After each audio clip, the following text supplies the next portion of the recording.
Hello friends, एक बार फिर से स्वागत है मैं इस चैनल पे। तो आप जैसा कि हम बीएनएस पढ़ रहे थे, बीएनएस हमारा कंप्लीट हो चुका है प्रॉपर तरीके से, पूरा डिटेल में हमने डिस्कस किया था। तो आज से हम रैपिड रिवीजन क्लास स्टार्ट करेंगे बीएनएस का, जो आपका आसान भाषा में रहने वाला है और आपको एक एक वर्ड क्लियर होगा। ये पूर्ण डिटेल में तो ज़्यादा नहीं रहेगा, लेकिन आपको समझ में आ जाएगा। ठीक है, तो चलिए स्टार्ट करते हैं। ये 2 से 3 पार्ट में होने वाला है पूरा बीएनएस। इस वीडियो को लाइक करें, हमारे चैनल को सब्सक्राइब कर बेल आइकन जरूर प्रेस करें हमारी न्यू वीडियो सबसे पहले देखने के लिए।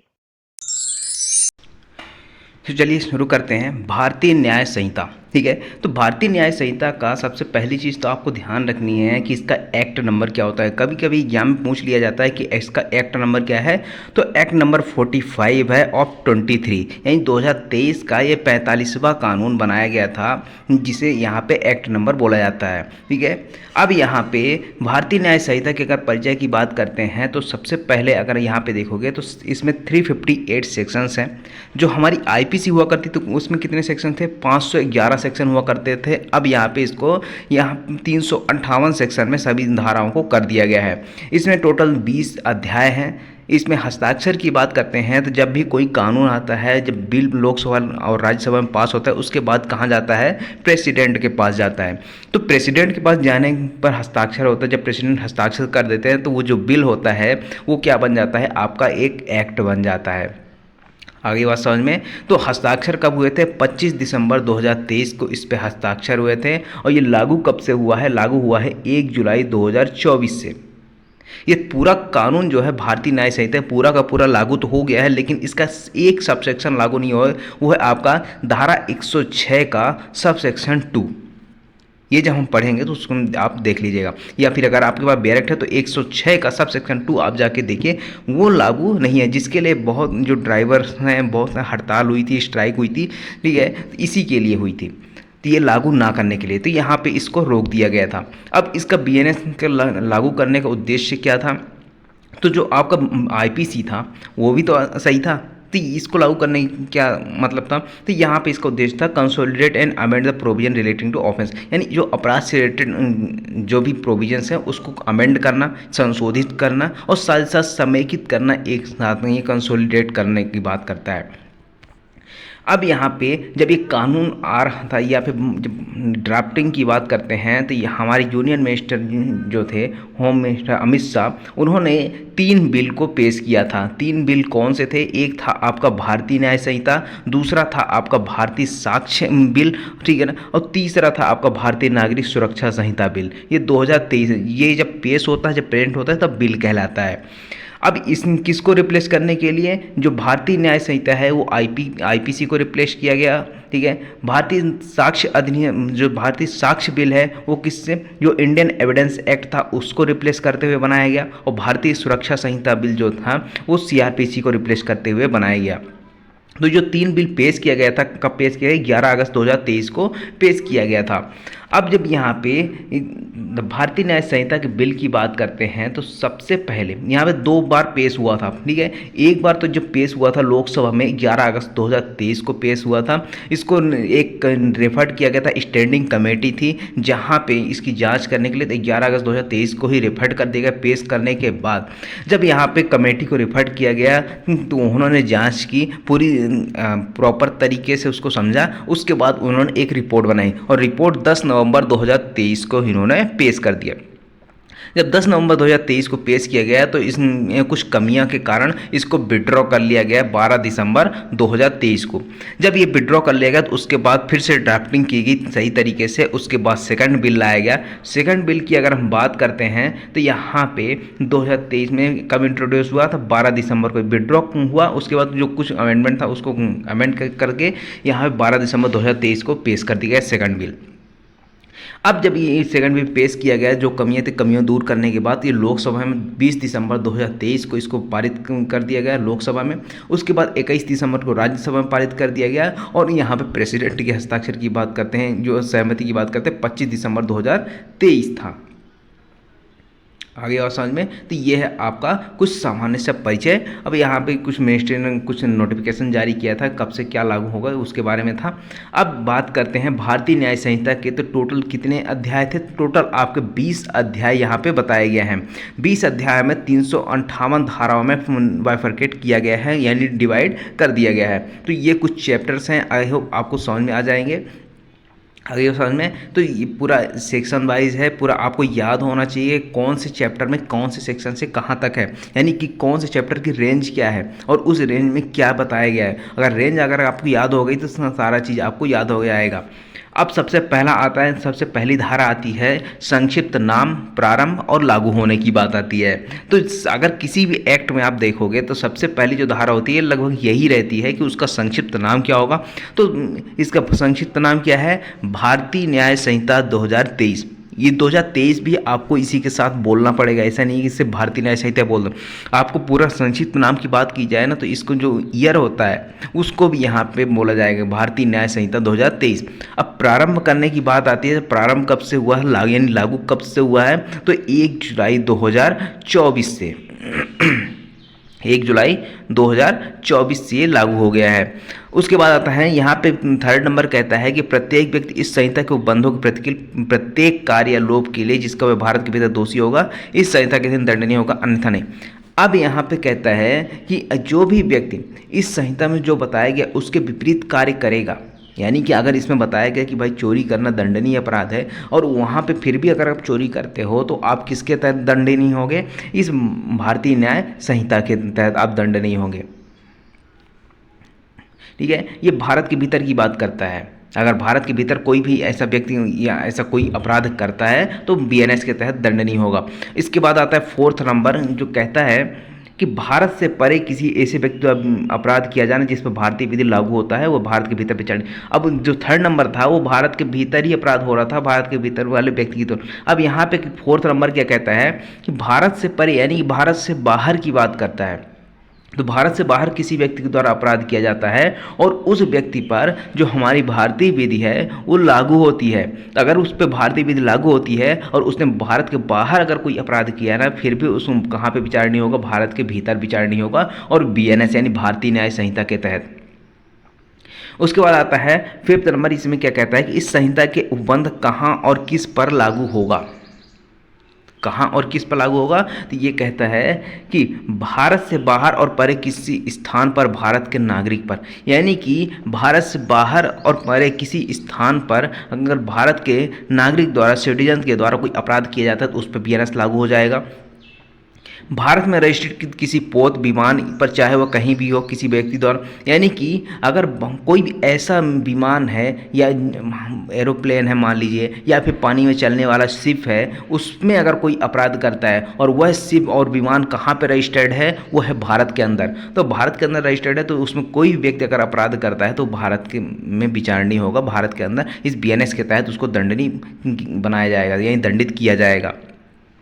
सी नंबर आता है, यहाँ पे कहता है भारत में अवस्थित किसी कंप्यूटर संसाधन को लक्ष्य बनाकर भारत से बाहर किसी व्यक्ति द्वारा, यानी कि यहाँ पे डिजिटली यहाँ पे क्या किया जा रहा है? ऑफेंस किया जा रहा है, तो उसमें भी यहाँ पे क्या किया जाएगा? बीएनएस के तहत दंडित किया जाएगा। ये हो गया आपका सेक्शन 1। अब सेक्शन 2 की बात करते हैं तो सबसे पहला जो आता है आपका वो है आपका एक्ट।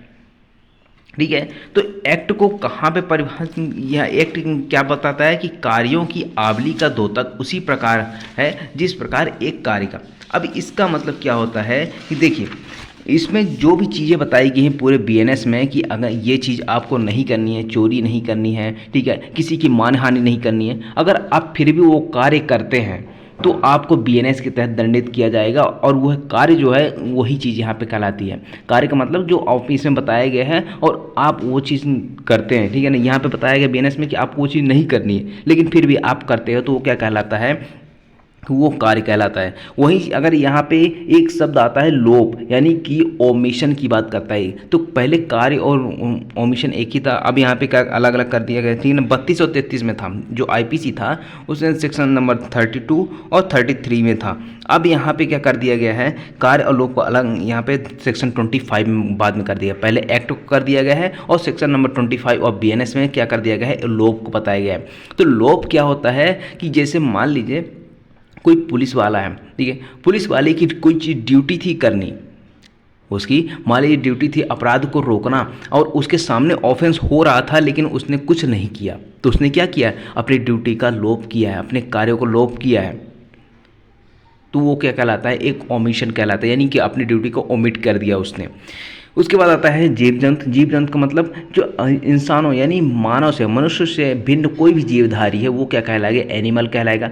बालक, पहले ये आईपीसी में परिभाषित नहीं था, अब बालक को परिभाषित कर दिया। बालक का मतलब कि 18 वर्ष से कम आयु का कोई भी व्यक्ति क्या कहलाएगा, बालक के अंदर का आएगा, ठीक है, ये है। उसके बाद आता है कूटकरण। कूटकरण क्या कहता है, काउंटर फिटिंग। जैसे मान लीजिए एक 500 रुपये का नोट है, ठीक, और 500 रुपये के नोट की तरह ही बिल्कुल उसी तरह का एक और नोट, नकली नोट बनाया जाता है ताकि उसी तरह के 500 जैसे चलता है उसी तरीके से हम इसको भी चला सकें, तो वो क्या कहलाता है, आप काउंटर फिटिंग करना। यानी कि एक व्यक्ति जो किसी चीज़ को दूसरे के सदृश इस आशय से बनाता है, ठीक है, उसका इंटेंशन क्या है कि उस सदृश से प्रवंचना का, यानी कि जो 500 का नोट एक ओरिजिनल था उसी की तरह डुप्लीकेट एक बनाता है, तो वो क्या करना है, उसका इंटेंशन क्या है कि जो ओरिजिनल की तरह ही इसको हम चला सकें, तो ये क्या कहलाता है, आपका काउंटर फिटिंग कहलाता है।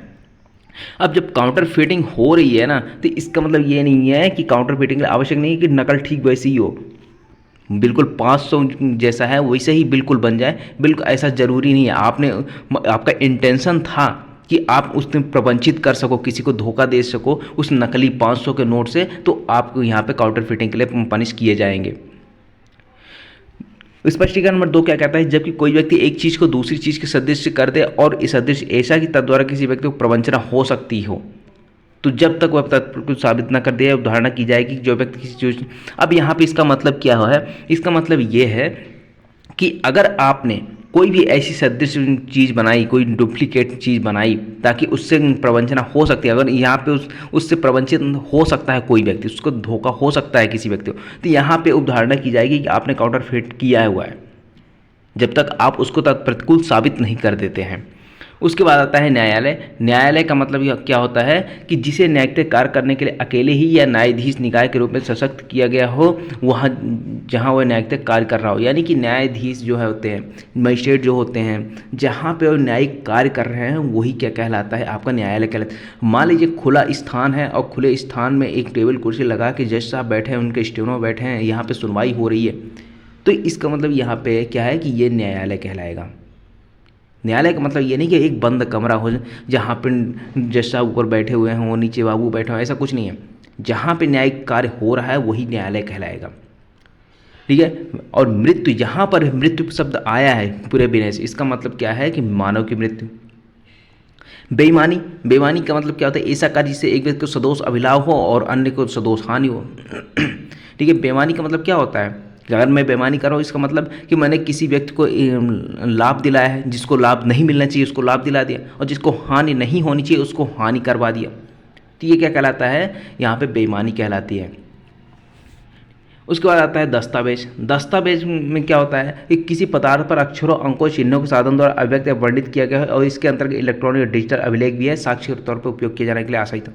अब यहाँ पे कोई भी ऐसा पदार्थ जिस पे अक्षरों में लिखा हुआ, कुछ अंक लिखे हुए हैं, चिन्ह बनाए गए हैं, जैसे आप देखते हो साइन बोर्ड लगे होते हैं कहीं रोड के किनारे, वो भी क्या कहलाते हैं, वो भी एक दस्तावेज कहलाएगा। और इसमें क्या और भी क्या शामिल है, जो आपका इलेक्ट्रॉनिक और डिजिटल अभिलेख है। आजकल इसी तरह के अपराध हो रहे हैं, इलेक्ट्रॉनिक रूप से हो रहे हैं अपराध, ठीक है, डिजिटली ऑफेंसेस हो रहे हैं, तो ये भी क्या कहलाते हैं, ये भी आपका एक अभिलेख कहलाएगा। जैसे आपका व्हाट्सएप में जो चैट्स होते हैं, ठीक, इंस्टा पे चैट आप करते हो, वो भी एक प्रॉपर डॉक्यूमेंट कहलाता है। उसके बाद आता है कपटपूर्ण। फ्रॉडुलेंट का मतलब क्या होता है, कपट करने का आशय से कोई कार्य करना, यानी कि आपने कोई ऐसा एक्ट कर दिया है जिससे किसी व्यक्ति को आप कपट कर रहे हो। अब यहाँ पे एक केस था डॉक्टर विमला दिल्ली एडमिनिस्ट्रेशन 1963 का, इसी में बताया गया था कि कपट क्या होता है। तो कपट को इन्होंने परिभाषित किया था कि धोखा और क्षति या फिर आर्थिक नुकसान, यानी कि आप किसी को इस उद्देश्य से धोखा दे रहे हैं कि उसको कोई क्षति हो, कोई इंजरी हो जाए, या फिर उसको आर्थिक रूप से कोई नुकसान हो, यानी कि उसको मान लीजिए कोई पैसे रुपए में कोई नुकसान हो जाए, या फिर क्षति का मतलब कुछ उसको खुद इंजर्ड हो जाए, उस तरीके से क्या कहलाता है, ये कपट कहलाता है। उसके बाद आता है जेंडर की बात करता है, तो जेंडर और लिंग, यहाँ पे पुल्लिंगवाचक शब्द वह का प्रयोग सभी के लिए है, चाहे वह पुरुष हो या महिला हो या उभयलिंगी हो।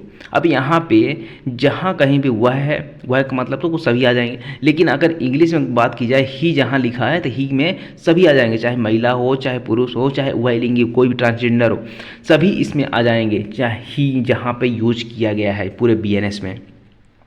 उसके बाद आता है गुड फेथ। गुड फेथ की अगर हम बात करते हैं तो सम्यक सतर्कता, ध्यान और विश्वास के साथ किया गया कार्य ही क्या कहलाता है, गुड फेथ में। यानी कि अगर आपने कोई एक्ट किया है और उस एक्ट को करते समय आपने सम्यक सतर्कता यानी पूरी सावधानी बरती, पूरा ध्यान रखा और पूरे विश्वास के साथ आपने कार्य किया है कि जो आप कर रहे हो पूरा बिल्कुल सही है, तो ये क्या कहलाता है कि आपने सद्भावपूर्वक कार्य किया, यानी गुड फेथ में एक्ट किया है। अब सद्भावना पूर्वक की परिभाषा की बात करते हैं तो यहाँ पे देखिए, तो बीएनएस में तो आपको सेक्शन 211 में परिभाषित कर दिया गया, वहीं एक जनरल क्लॉज एक्ट बना हुआ है 1897 का, जिसमें सेक्शन 3 सब सेक्शन 32 जहाँ पे कहता है कि कोई कार्य ईमानदारी से किया गया हो तो वह सद्भावना पूर्वक कहा जाएगा, भले वो लापरवाही से किया गया हो। यहाँ पे थोड़ा सा चेंज है परिभाषा। यहाँ पे कहता है कि जो इंसान है, जो मनुष्य कार्य कर रहा है, वो सिर्फ ईमानदारी से कार्य करे। ठीक है, अगर सिर्फ ईमानदारी से कार्य कर रहे हैं तो वहाँ पे माना जाएगा कि उसने सद्भावपूर्वक कार्य किया है, भले उसमें कुछ लापरवाही बरती गई हो, लेकिन ईमानदारी से काम किया जाना चाहिए, वो क्या कहलाता है, आपका गुड फेथ कहलाता है। उसके बाद आता है गवर्नमेंट। गवर्नमेंट का मतलब होता है केंद्र सरकार या राज्य सरकार। उसके बाद आता है संश्रय यानी हार्बरिंग, यानी कि किसी को आप संश्रित कर रहे हो, जैसे किसी ने अपराध, जैसे ए ने चोरी करके आया या फिर किसी का मर्डर करके आया है, किसी को अपमानित करके आया, कुछ अपराध करके आया है, और यहाँ पे बी नाम का व्यक्ति है, वो उसका दोस्त हो सकता है, भाई हो सकता है, परिवार हो सकता है, कोई भी हो सकता है। अगर उसको छुपाता है अपने घर में या फिर छुपने के लिए कोई जगह ढूंढता है, बंदोबस्त करता है, या फिर उसको फरार करवाने के लिए कोई दूसरी जगह भेजने के लिए कोई प्रबंध करवाता है, कार के प्रबंध करवाता है या गाड़ियों के प्रबंध करवाता है, तो ये क्या कहलाएगा, संशय करना कि बी ने क्या किया है, संश्रित किया है ए को, तो ये जो बी है ये भी पनिश किया जाएगा, इसको भी दंडित किया जाएगा। तो वही चीज़ यहाँ पे कहता है कि इसके अंतर्गत किसी व्यक्ति को आश्रय देना, यानी कि जो अपराध करके आएगा उसको आप आश्रय दे रहे हो, उसको भोजन दे रहे हो, उसको पे कर रहे हो, यानी पीने के लिए कुछ दे रहे हो, धन दे रहे हो, वस्त्र दे रहे हो, आयुध, गोला बारूद, या फिर वाहन के साधन, यानी कि उसको ट्रांसपोर्टेशन के साधन दे रहे हो, तो वहाँ पे क्या होता है, ये कहलाता है कि आपने यहाँ पे उसको संश्रित किया हुआ है। ठीक है, और आप संश्रित इस आशय से कर रहे हो कि उसको पकड़े जाने से बचाने के लिए, यानी कि वो पकड़ा ना जाए। आइए समझ में। अब यहाँ पे एक सेक्शन 57 में था, यहाँ पे कहता है डिलीट किया गया है कि धारा 157 में के सिवाय और धारा 130 में के सिवाय जहाँ की संशय संशयित व्यक्ति पति पत्नी द्वारा दिया गया। अब ये पति पत्नी द्वारा किया जाता था ना, तो उसको छूट मिली होती थी, लेकिन अब इसको डिलीट कर दिया गया है। उसके बाद आता है इंजरी। यहाँ पे कहता है किसी व्यक्ति के शरीर, मन, ख्याति, संपत्ति को अवैध रूप से अपहानि करना है। यहाँ पे किस किस को क्षति हो रही है, एक तो हो रहा है बॉडी को, दूसरा हो रहा है मन यानी मेंटली आप प्रॉब्लम हो रही है, उसका बाद तीसरा आता है गुडविल यानी ख्याति, और चौथा आता है प्रॉपर्टी यानी कि शरीर, मन और ख्याति, संपत्ति। अगर इसको अवैध रूप से कोई अपहानि कर रहा है तो वो क्या कहलाता है कि आपने उसको क्षति कारित की है। उसके बाद आता है अवैध। अवैध में जो अपराध हो, ठीक है ना, यहाँ पे कहता है अवैध क्या कहलाता है कि ऐसा कार्य जो अपराध हो या फिर ऐसा कोई कार्य जो विधि द्वारा प्रतिषिद्ध हो, यानी विधि ने मना किया हो फिर भी आप वो एक्ट करते हैं तो वो इलीगल कहलाएगा। कोई सिविल कार्रवाई के लिए कोई आधार उत्पन्न करता है, सिविल ग्राउंड्स, जो सिविल कार्रवाई करने के कोई ग्राउंड्स यहाँ पे उत्पन्न हो रहा है, अगर आप कोई कार्य कर रहे हैं तो वो भी क्या कहलाएगा, यहाँ पे अवैध कहलाएगा। कोई व्यक्ति उस बात को करने के लिए विधि द्वारा आबद्ध हो फिर भी और कार्य तो वो क्या कहलाता है, अवैध हो जाता है। उसके बाद आता है न्यायाधीश। अभी पूरे डिटेल में अगर आपको पूरी तरह से पढ़ना है तो आप डिटेल में पढ़ सकते हैं, मैं यूट्यूब चैनल पे पूरा प्ले लिस्ट बनी हुई है, ठीक है। उसके बाद आता है न्यायाधीश। न्यायाधीश में कौन सा व्यक्ति है, इस व्यक्ति न्यायाधीश कहा जाएगा जो आधिकारिक तौर पर अभिहित किया गया है। इसके अंतर्गत ऐसा कोई व्यक्ति आता है जो विधिक कार्रवाई में चाहे वो सिविल हो दांडिक अंतिम निर्णय कर सके, यानी कि जिस व्यक्ति को सिविल या दांडिक कार्रवाई में अंतिम निर्णय करने का यहाँ पे उसके अधिकार है, वो क्या कहलाता है, न्यायाधीश कहलाएगा। जो उस व्यक्ति के निकाय में से एक हो जो व्यक्ति निकाय ऐसा निर्णय देने के लिए विधि द्वारा सशक्त किया हो, यानी कि जो विधि द्वारा लॉ के द्वारा एम्पावर्ड किया गया हो ऐसा जजमेंट देने के लिए, वो क्या कहलाएगा, वो न्यायाधीश कहलाएगा। उसके बाद आता है जीवन। अभी हमने मृत्यु देखा था, अब देखो जीवन। जीवन का मतलब क्या होता है? मानव का जीवन। स्थानीय विधि, स्थानीय विधि का मतलब जिसे आप देखते होंगे कुछ लोकल लॉ चलते हैं हर स्टेट के, जैसे छत्तीसगढ़ का रेंट कंट्रोल एक्ट हो गया, एमपी का हो गया एमपी एक्साइज एक्ट हो गया, ठीक है, एमपी का लैंड रेवेन्यू कोड हो गया, छत्तीसगढ़ का लैंड रेवेन्यू कोड हो गया, या फिर इस राजस्थान का लैंड रेवेन्यू कोड। वो हर जगह का अलग अलग स्थानीय विधि होती है। इसी तरह से आपका होता है एक विशेष विधि भी होता है, ठीक है। पुरुष के अंदर किसी भी आयु का मानव नर, यानी कि जो मेल पर्सन होता है वो क्या कहलाता है? पुरुष होता है, वो इसमें कहलाएगा। उसके बाद आता है मास, वर्ष। यहाँ पे का मतलब होता है पहले ब्रिटिश कैलेंडर था, अब क्या कर दिया गया? इसको ग्रिगोरियन कैलेंडर कर दिया गया है, ठीक है। उसके बाद आता है नेक्स्ट जंगम संपत्ति। जंगम संपत्ति क्या कहलाती है? ऐसी संपत्ति जिसको आप एक जगह से दूसरी जगह ले जा सकते हो, वो क्या कहलाती है? जंगम संपत्ति कहलाती है। लेकिन इसमें थोड़ा सा चेंजेस किया गया, यानी कि नेगेटिव फॉर्म में बताया गया। इसमें कहता है कि इसके अंतर्गत सिवाय भूमि और चीज़ें जो भूबद्ध हो, भूबद्ध किसी चीज़ से स्थायी रूप से जकड़ी हुई हो, प्रत्येक प्रकार की संपत्ति आती है। अब देखिए, अब यहाँ पे अगर पूछा जाए कि मूवेबल प्रॉपर्टी तो ये होगी, इमूवेबल प्रॉपर्टी कौन सी? इसने स्थावर संपत्ति कौन सी? तो यहाँ से आप ले लीजिए स्थावर संपत्ति। स्थावर संपत्ति कौन सी आ जाएगी? भूमि आ जाएगी।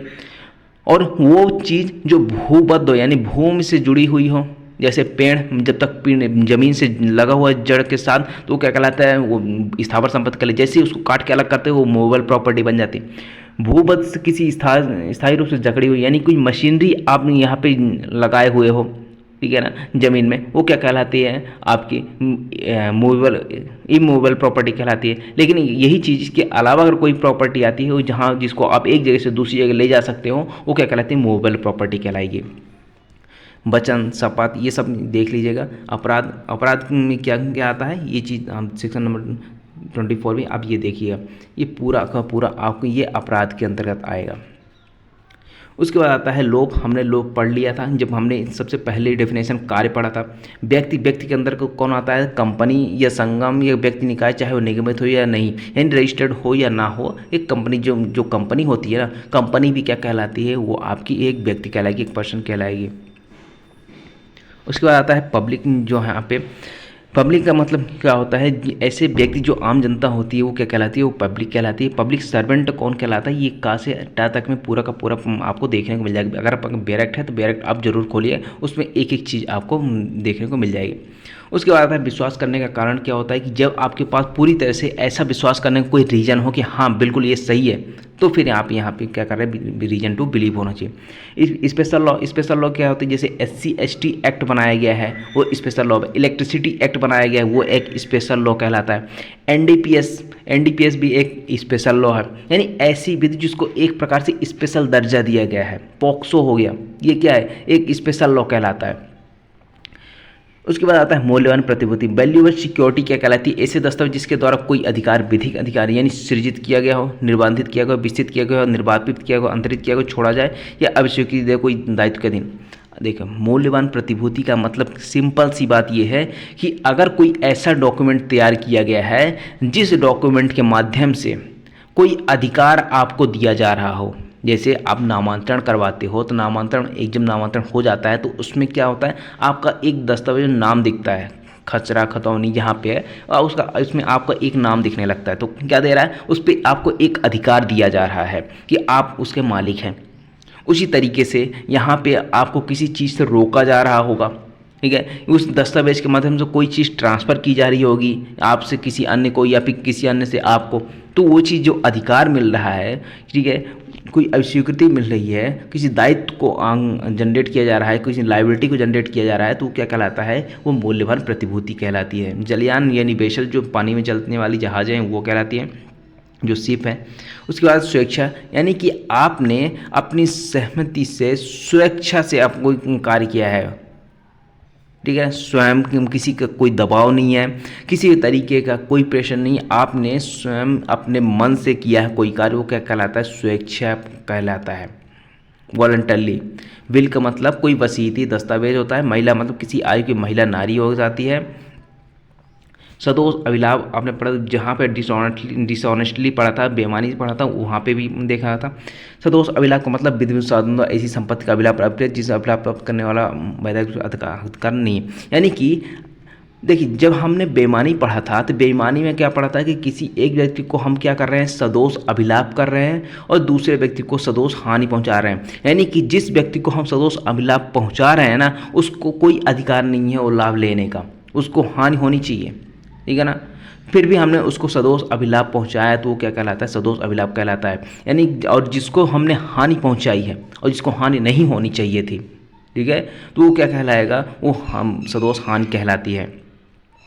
उसके बाद सदोष अभिलाप प्राप्त करना, सदोष हानि उठाना, ये सेक्शन नंबर 38 बताया गया है। और सेक्शन नंबर 39 जो कहता है लास्ट में, यहाँ पे कहता है कि जो शब्द, अब ऐसे शब्द जो परिभाषित नहीं हैं बीएनएस में, और वो शब्द कहाँ पे परिभाषित हैं, आपके बीएनएसएस में अगर परिभाषित किए गए हैं या फिर आईटी एक्ट में यानी कि सूचना प्रौद्योगिकी अधिनियम 2000 में परिभाषित किया गया है, तो उसका वही अर्थ होगा जो वहाँ पे परिभाषित किया गया है इन दोनों एक्टों में। उसके बाद आता है धारा 3 साधारण स्पष्टीकरण की बात करता है। यहाँ पे अब देखिए, जो हमारा आईपीसी हुआ करता था, आईपीसी में सेक्शन नंबर 6, 7, 27, 32, 34, 35, 36, 37, 38 ये इतने सारे सेक्शन थे। अब इसको एक ही सेक्शन में कर दिया गया, सेक्शन नंबर 3 में। इसके बाद सबसे पहला सेक्शन इसमें आता है, संहिता में सर्वत्र अपराध की प्रत्येक परिभाषा, दंड, उपबंध, प्रत्येक दृष्टांत साधारण अपवाद के अधीन समझा जाएगा, चाहे उन अपराध उपवादों के इसी परिभाषा के दंड। अब यहाँ पे देखिए, जनरल एक्सेप्शन हम पढ़ेंगे आगे। एक साधारण अपवाद बताया गया है, जहाँ पे अगर कोई ऑफेंस हो भी जाता है तो वो क्या होता है, उसमें दंड नहीं मिलता है। तो यहाँ पे कहता है कि इसमें जो भी परिभाषा बताई गई है पूरे बीएनएस में, दंड बताए गए, जो उपबंध बताए गए हैं, जो दृष्टांत यानी एग्जाम्पल्स बताए गए हैं, वो किसके अधीन रहेंगे, वो साधारण अपवाद के अंतर्गत रहेंगे। अगर साधारण अपवाद कह रहा है कि नहीं ये अपराध नहीं है तो वो अपराध नहीं होगा, भले ही कुछ भी कह रहा हो कहीं का वो बंद, ठीक है, ये इसके अंतर्गत आएगा। उसके बाद आता है दूसरा, प्रत्येक पद जिसका स्पष्टीकरण संहिता के किसी भाग में किया गया है, इस संहिता के प्रत्येक भाग में उस स्पष्टीकरण के अनुरूप ही होगा। अभी इसका ज़्यादा मतलब नहीं है, इसका आगे देखते हैं। अब यहाँ पे देखिए, जो आपका सेक्शन नंबर 34 हुआ करता था, अब कहाँ क्या हो गया है, सेक्शन नंबर 3 क्लॉज 5 हो गया है यही चीज़। अब यहाँ पे कहता है कि जब कोई आपराधिक कार्य कई व्यक्तियों में से प्रत्येक व्यक्ति द्वारा सबके सामान्य आशय को अग्रसर करने में किया जाता है, यानी कि सबका इंटेंशन एक है, ठीक है, और यहाँ पे उसी इंटेंशन को फॉलो अप करते हुए जो कोई कार्य करते हैं वो क्या कहलाता है कि सामान्य आशय। अब यहाँ पे सामान्य आशय के आवश्यक तत्व की बात करते हैं तो यहाँ पे कहता है मस्तिष्क का पूर्व मिलन होना, यानी कि जितने भी व्यक्ति हैं, 2, 3, 4, 5 जितने भी व्यक्ति हैं, उन सभी का पहले से एक प्लान होना चाहिए कि उनको कि हमें क्या करना है, किस तरीके से अपराध करना है। अगर उनका मस्तिष्क का पूर्व मिलन हो गया है तो ये सामान्य आशय का पहला एलिमेंट होता है। उसके बाद आता है कि इन्होंने आपराधिक कार्य को करने के लिए यहाँ पर प्लानिंग की हो। तीसरा आता है सभी का किसी न किसी रूप में भाग लेना, यानी कि जो अगर जितने भी व्यक्ति हैं किसी न किसी रूप में उस ऑफेंस को करने के लिए भाग लिया हो, ठीक है। जैसे मान लीजिए 5 व्यक्ति हैं तो 4 मान लीजिए यहाँ अंदर गए हैं चोरी करने, ठीक है, एक बाहर खड़ा हुआ है, पुलिस को देख रहा है कहीं आ तो नहीं रही कहीं कुछ, तो उसके लिए अगर जो बाहर खड़ा हुआ व्यक्ति है ना, वो भी किसी न किसी तरीके से उस अपराध में भाग ले रहा है, तो वो भी क्या कहलाएगा, सामान्य आशय के अंतर्गत आ जाएगा।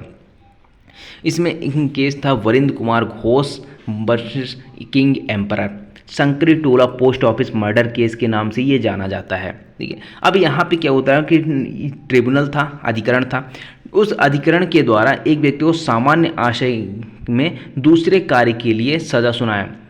अब यहाँ पे जब दूसरे कार्य के लिए सजा सुनाया तो वरिंद्र ने प्रिवी काउंसिल में अपील कर दी। जब अपील की तो इस यहाँ पे तथ्य इसका ये था कि 3 अगस्त 1923 को हथियार लेकर कुछ लोग पोस्ट ऑफिस में दाखिल हुए। जब यहाँ पे ऑफिस में दाखिल हो गए तो जिसमें वरिंद्र बाहर इंतजार कर रहा था। इसका काम क्या था, बाहर इंतजार करना, इसलिए, और इसका कहना था कि मैंने तो कोई अपराध किया ही नहीं, मैं तो बाहर खड़ा बस था। अब यहाँ पे पोस्ट मास्टर से नकदी के लिए कहा गया, जहाँ पे नकदी मिलने के बाद पोस्ट मास्टर को गोली मार दिया गया। अब जब पोस्ट मास्टर को मौके पर मौत हो गई तो पुलिस ने बाहर खड़े वरिंद्र को पकड़ लिया, जिसमें 302/34 में उसे सजा सुनाई, यानी जब पहले आईपीसी चलती थी तो उसमें 302 में पनिश किया जाता था, ठीक है। अब यहाँ पे देखिए, जब उसको पकड़ लिया गया तो उसने कहा कि मैंने तो कुछ किया ही नहीं, बचाव लिया कि मैंने अपराध नहीं किया, मैं तो केवल बाहर खड़ा था, तो न्यायालय ने क्या कर दिया, अपील खारिज कर दी कि आपका उस अपराध में यहाँ पे संलिप्तता थी, जिसके कारण उसको पनिश कर दिया गया। ठीक है। अब धारा 2 एक कार्य एकल के रूप में कार्यों को अनुक्रम यानी कि सीक्वेंस की को भी दर्शाता है, जिसमें कार्यों का एक पूरा क्रम शामिल होता है। अब इसमें कुछ और केसेस थे। पांडुरंग बनाम हैदराबाद, एक सामान्य आशय के अंतर्गत वे भी आते हैं जो मात्र प्रतीक्षा करते हैं। ये एक केस 1955 का, जैसे हमने अभी बताया कि जो बाहर खड़ा हुआ था पोस्ट मास्टर जो मर्डर केस वाला था। उसके बाद आता है शिवराम एम्परर 1748 का मामला था। सामान्य आशय केवल एक दायित्व को बताती है, ठीक है, ना कि यह एक दंडनीय है। रामास्वामी अयंगर पर तमिलनाडु 1967 का, यहाँ पे common intention on the spot भी हो सकता है, ऐसा बोला गया था। यानी कि मस्तिष्क पूर्व में पहले से नियोजित हो ऐसा जरूरी नहीं। यहाँ पे क्या हो सकता है कि आप ऑन द स्पॉट भी क्या कर सकते हैं, कॉमन इंटेंशन क्रिएट हो सकता है। अब एक सामान्य आशय था, ये हो गया। अब एक सामान्य उद्देश्य भी होता है, ठीक है। अब सामान्य आशय की और उद्देश्य में अंतर की बात करते हैं तो यहाँ पे देखिए सामान्य आशय को कहाँ परिभाषित किया गया है, सेक्शन नंबर 3 के क्लॉज 5 में परिभाषित किया गया है, और ये इसको 190 में, इसमें कम से कम 2 या अधिक व्यक्ति होने चाहिए, और इसमें कम से कम 5 व्यक्ति होने चाहिए, ठीक है। अधिकतम को कोई सीमा नहीं है, कम से कम इसमें 5 और इसमें कम से कम 2। उसके बाद आता है सभी सदस्यों का आपराधिक कार्य में भाग लिया जाना चाहिए, आवश्यक है, यानी सक्रिय भागीदारी आवश्यक है। और सामान्य उद्देश्य की बात करते हैं, इसका सिर्फ जमाओं का सदस्य होना ही पर्याप्त है। अगर ये उस इलीगल एक्टिविटी जो हो रही है, ठीक है, अनलॉफुल असेंबली हो रही है, उसका आप सिर्फ सदस्य हैं, फिर भी आप अगर आपने कोई कार्य नहीं किया तो आप वहाँ पे दंडित किए जाएंगे और सामान्य उद्देश्य के अंतर्गत आ जाएंगे। सामान्य आशय में कहता है किसी भी प्रकार का सामान्य आशय हो सकता है, लेकिन सामान्य उद्देश्य की बात करते हैं, एक पर्टिकुलर सेक्शन बताया गया है, सेक्शन 189, ठीक है। सेक्शन 189 में कहता है जो उसमें उद्देश्य बताए गए उसमें से कोई एक उद्देश्य होना चाहिए, तभी आप इसमें सामान्य उद्देश्य के लिए पनिश किए जाएंगे। उसके बाद कहता है सामान्य आशय के लिए मन की प्रारंभिक बैठक और उद्देश्य की एकता आवश्यक होती है, लेकिन सामान्य उद्देश्य में इसकी आवश्यकता नहीं होती है। सामान्य उद्देश्य को बढ़ावा देने के लिए केवल एक आपराधिक कार्य की ही आवश्यकता होती है। उसके बाद आता है सेक्शन नंबर, आप ये देख सकते हैं, बाकी ज़्यादा कुछ इंपॉर्टेंट है नहीं। अब देखते हैं चैप्टर नंबर 2। चैप्टर नंबर 2 क्या कहता है, दंडों के विषय में, जहाँ पे इस चैप्टर में ना काफ़ी सेक्शन थे, 19 धारा थी। 19 धारा कौन कौन सी, 53, 54, 55, 55A, 57, 60, 63 से 75, ये सभी धाराओं को अब केवल 10 धाराओं में यहाँ पे समेकित करते हुए चैप्टर 2 बना दिया गया, ठीक है। अब यहाँ पे दंड के विषय में बताता है कि दंड कितने प्रकार से हो सकते हैं, दंड के सिद्धांत कितने होते हैं, किस तरीके का दंड दिया जा सकता है, ये सारी चीज़ें होती हैं। अब यहाँ पे दंड के सिद्धांत की बात करें तो 4 तरीके के दंड के सिद्धांत होते हैं, डेटरेंट यानी निवारणार्थ, प्रतिकारात्मक रेट्रीब्यूटिव, अवरोधक प्रिवेंटिव, और सुधारात्मक रिफॉर्मेटिव। अगर आप LLB कर रहे हैं, BLLB कर रहे हैं, उसमें भी अगर ये क्वेश्चन आता है कि दंड के कौन कौन से सिद्धांत होते हैं, दंड के क्या प्रकार हो सकते हैं, तो यहाँ पे सबसे पहले जो डेटरेंट थ्योरी आती है आपकी, निवारणार्थ दंड के सिद्धांत, वो क्या कहलाता है कि इसमें अपराधी को सजा देना, साथ ही साथ समाज में भय बनाए रखें। यानी कि जब अपराधी को सजा दिया जाता है, इसका उद्देश्य क्या होता है कि समाज में भय बनाए रखना, ताकि कोई अन्य व्यक्ति इस अपराध को ना करे। उसके बाद आता है रेट्रीब्यूटिव थ्योरी, प्रतिकारात्मक यानी बदले की भावना। अगर आपको किसी ने मार दिया, आपका हाथ काट दिया है, तो आप उसके भी हाथ काट दो, जिसने आपका हाथ काटा है, आपकी आंख फोड़ी है, उसकी आंख फोड़ दो, यानी कि बदले की भावना से ये दंड दिया जाता है। उसके बाद आता है अवरोधक, यानी कि इसमें क्या किया जाता है, दोषी मनुष्य के प्रति दोष किए गए मनुष्य का निपट लेने के बजाय दंड धारण करने वाले राज्य के बीच में आ जाए। यानी कि ऐसा नहीं कि अगर A है, A ने B के साथ मारपीट की, तो ये आपस में ही जाके मारपीट कर ले, इसी से निपट ले। यहाँ पे क्या आता है, एक थर्ड पर्सन आता है जो है आपका स्टेट बीच में आ जाता है कि नहीं, अगर आपके साथ मारपीट हुई तो आप आइए FIR करिए, आप उसके लिए हम लड़ेंगे आपके साथ, ठीक है। तो यहाँ पे इसके साथ लड़ा जाएगा। तो ये राज्य की दंड की महिमा स्थापित करने का उद्देश्य, ये राज्य का उद्देश्य था। उसके बाद आता है 20वीं शताब्दी में सुधारात्मक यानी कि रिफॉर्मेटिव की बात करता है, तो 20वीं शताब्दी में दंड विधान को सुधारात्मक स्वरूप देने का प्रयत्न किया गया। यानी कि अगर यहाँ पे कोई अपराध कर देता कोई व्यक्ति, उसको कारागार में डाल दिया जाता, तो कारागार में उससे मजदूरी करवाई जाती है, समाज सेवा करवाई जाती है, शिक्षा दी जाती है। ये एक प्रकार से सुधारात्मक कार्य किया जाता है ताकि वो सुधर सके। उसके बाद आता है भारत में कौन सा दंड का सिद्धांत है, तो इसमें मिक्स टाइप का है। एक तो समाज जो दंड देने का है उसमें समाज भय भी बनाना है, और साथ ही साथ इसमें सुधारात्मक वाले भी है। तो इसमें मिक्स टाइप का पनिशमेंट यहाँ पे भारत में चलता है। उसके बाद आता है सेक्शन नंबर 4। सेक्शन नंबर 4 कहता है कि कितने प्रकार का दंड दिया जा सकता है। पूरे अगर किसी ने कोई अपराध किया बीएनएस का, तो बीएनएस के जो दंड बताए गए हैं, तो कौन कौन से दंड बताए गए हैं। तो आईपीसी में एक दंड नहीं था जी, ये जो सामुदायिक सेवा है इसको अलग से ऐड किया गया है, आईपीसी में नहीं था, ये बीएनएस में कर दिया गया है। यहाँ पे कहता है मृत्यु, आजीवन कारावास। कारावास के प्रकार में 2 प्रकार के हैं, सश्रम कारावास, सादा कारावास, और तीसरा उसके बाद आता है संपत्ति की जब्ती भी हो सकती है अपराध में, जुर्माना भी लगाया सकता है, और सामुदायिक सेवा। अब सब सामुदायिक सेवा की बात करते हैं। सामुदायिक सेवा आपका कुछ धाराओं में बताया गया, हर सभी धाराओं में नहीं है, कुछ स्पेशल धाराएं, जैसे धारा 210 जहाँ पे लोक सेवक जो विरुद्ध रूप से व्यापार में लगा हो उसको सामुदायिक सेवा करने के लिए। धारा 209 बीएनएसएस की सेक्शन नंबर 84 के अधीन जारी घोषणा के जवाब में गैर हाजिर रहना, यानी कि जब उद्घोषणा जारी हुई है उसके तहत अगर गैर हाजिर रहता है उसमें उसके लिए सामुदायिक सेवा, ठीक है। उसके बाद धारा 226 आता है विद्रोह शक्ति का प्रयोग विरत रहने के लिए आत्महत्या का प्रयत्न करना, इसके लिए। धारा 355 अगर कोई मत व्यक्ति यानी नशे में कोई अपचार करता है, कोई व्यक्ति शराब पीकर कहीं भी, तो उसके लिए है सामुदायिक सेवा। धारा 356 मानहानि अगर कोई करता है उसके लिए सामुदायिक सेवा यहाँ पे बताई गई है। उसके बाद आता है दंडादेश का लघुकरण, धारा 5, जो समुचित सरकार अपराधी की सहमति के बिना, यानी कि समुचित सरकार कौन होता है, जो आपका स्टेट गवर्नमेंट होती है, और दूसरा आता है आपका सेंट्रल गवर्नमेंट होती है। ये इनको क्या बोला जाता है, आपका समुचित सरकार, एप्रोप्रिएट गवर्नमेंट।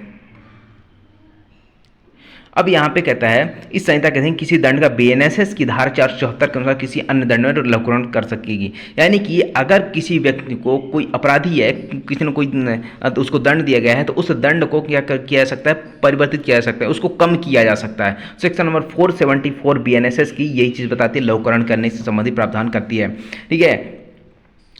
उसके बाद आता है बीएनएसएस की धारा 474 की बात करते हैं। समुचित सरकार दंड का लघुकरण करना है तो किस प्रकार से करेगी। अगर किसी को मृत्यु दंड दिया गया तो उसको आजीवन कारावास में परिवर्तित कर सकती है। आजीवन कारावास दिया गया तो कम से कम 7 वर्ष के कारावास में परिवर्तित कर सकती है।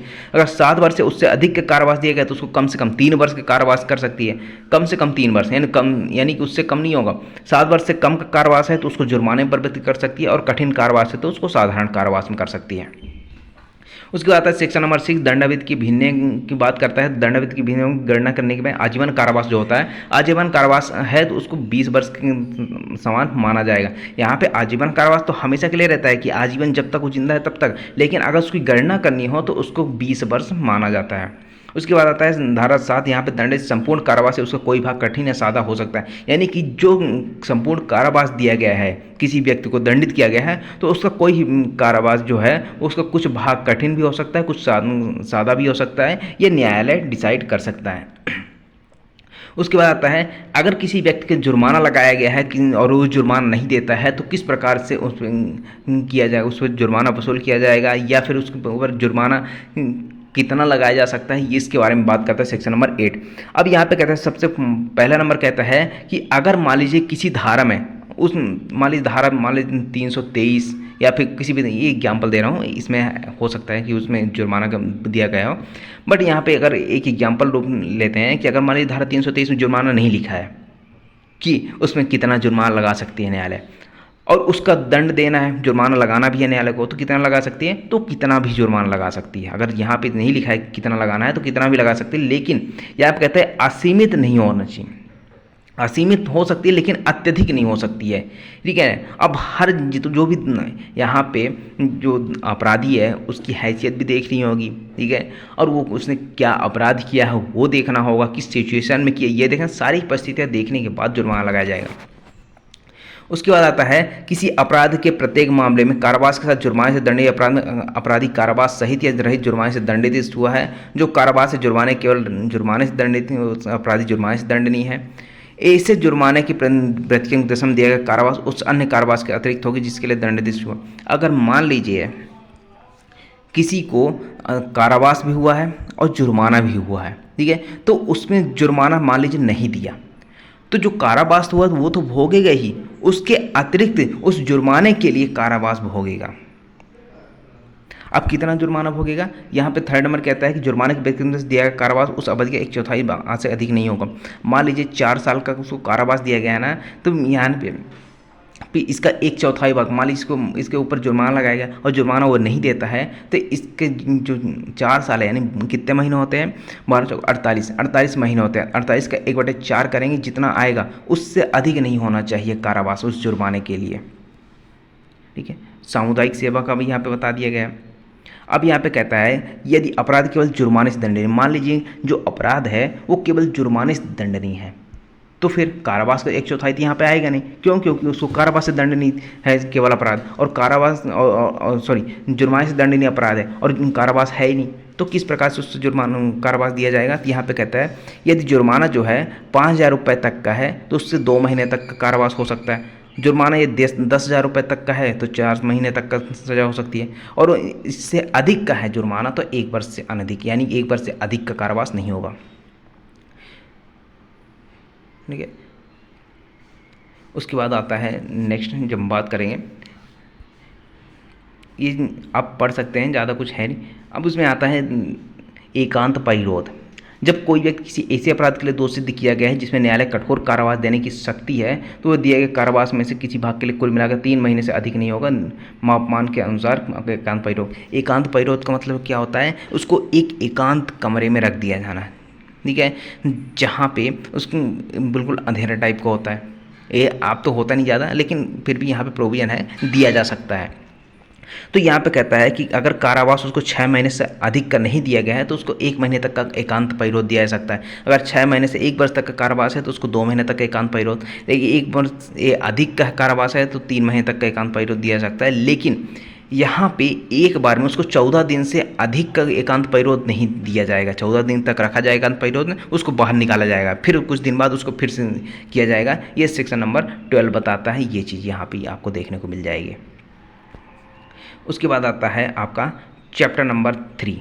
चैप्टर नंबर 3 की क्या बात करता है, साधारण अपवाद की बात करते हैं। तो साधारण अपवाद कहाँ से बताया गया है, धारा 14 से लेकर धारा 44 तक में बताया गया है। यहाँ पे सबसे पहले धारा 14 से 33 की बात करते हैं। यहाँ पे 2 तरह के अपवाद होते हैं। ठीक है, पहला आता है साधारण अपवाद, जो आपको धारा 14 से 44 तक में बताया गया, जो पूर्ण बचाव देते हैं। अगर आपसे ऑफेंस हो गया है तो आपको सज़ा नहीं होगी, ये आपको बताता है। उसके बाद विशेष अपवाद की बात करते हैं, ये कुछ अपूर्ण बचाव की बात करता है। धारा 101, जहाँ पे जो आपका जो आपने मर्डर किया है तो आपने अगर साबित कर दिया कि हमने ये सेल्फ डिफेंस में किया है तो उसमें कुछ आपको बचाव मिल सकता है, कुछ सज़ा में छूट मिल सकती है। तो ये अपूर्ण बचाव, यानी सज़ा तो होगी लेकिन कम सज़ा होगी।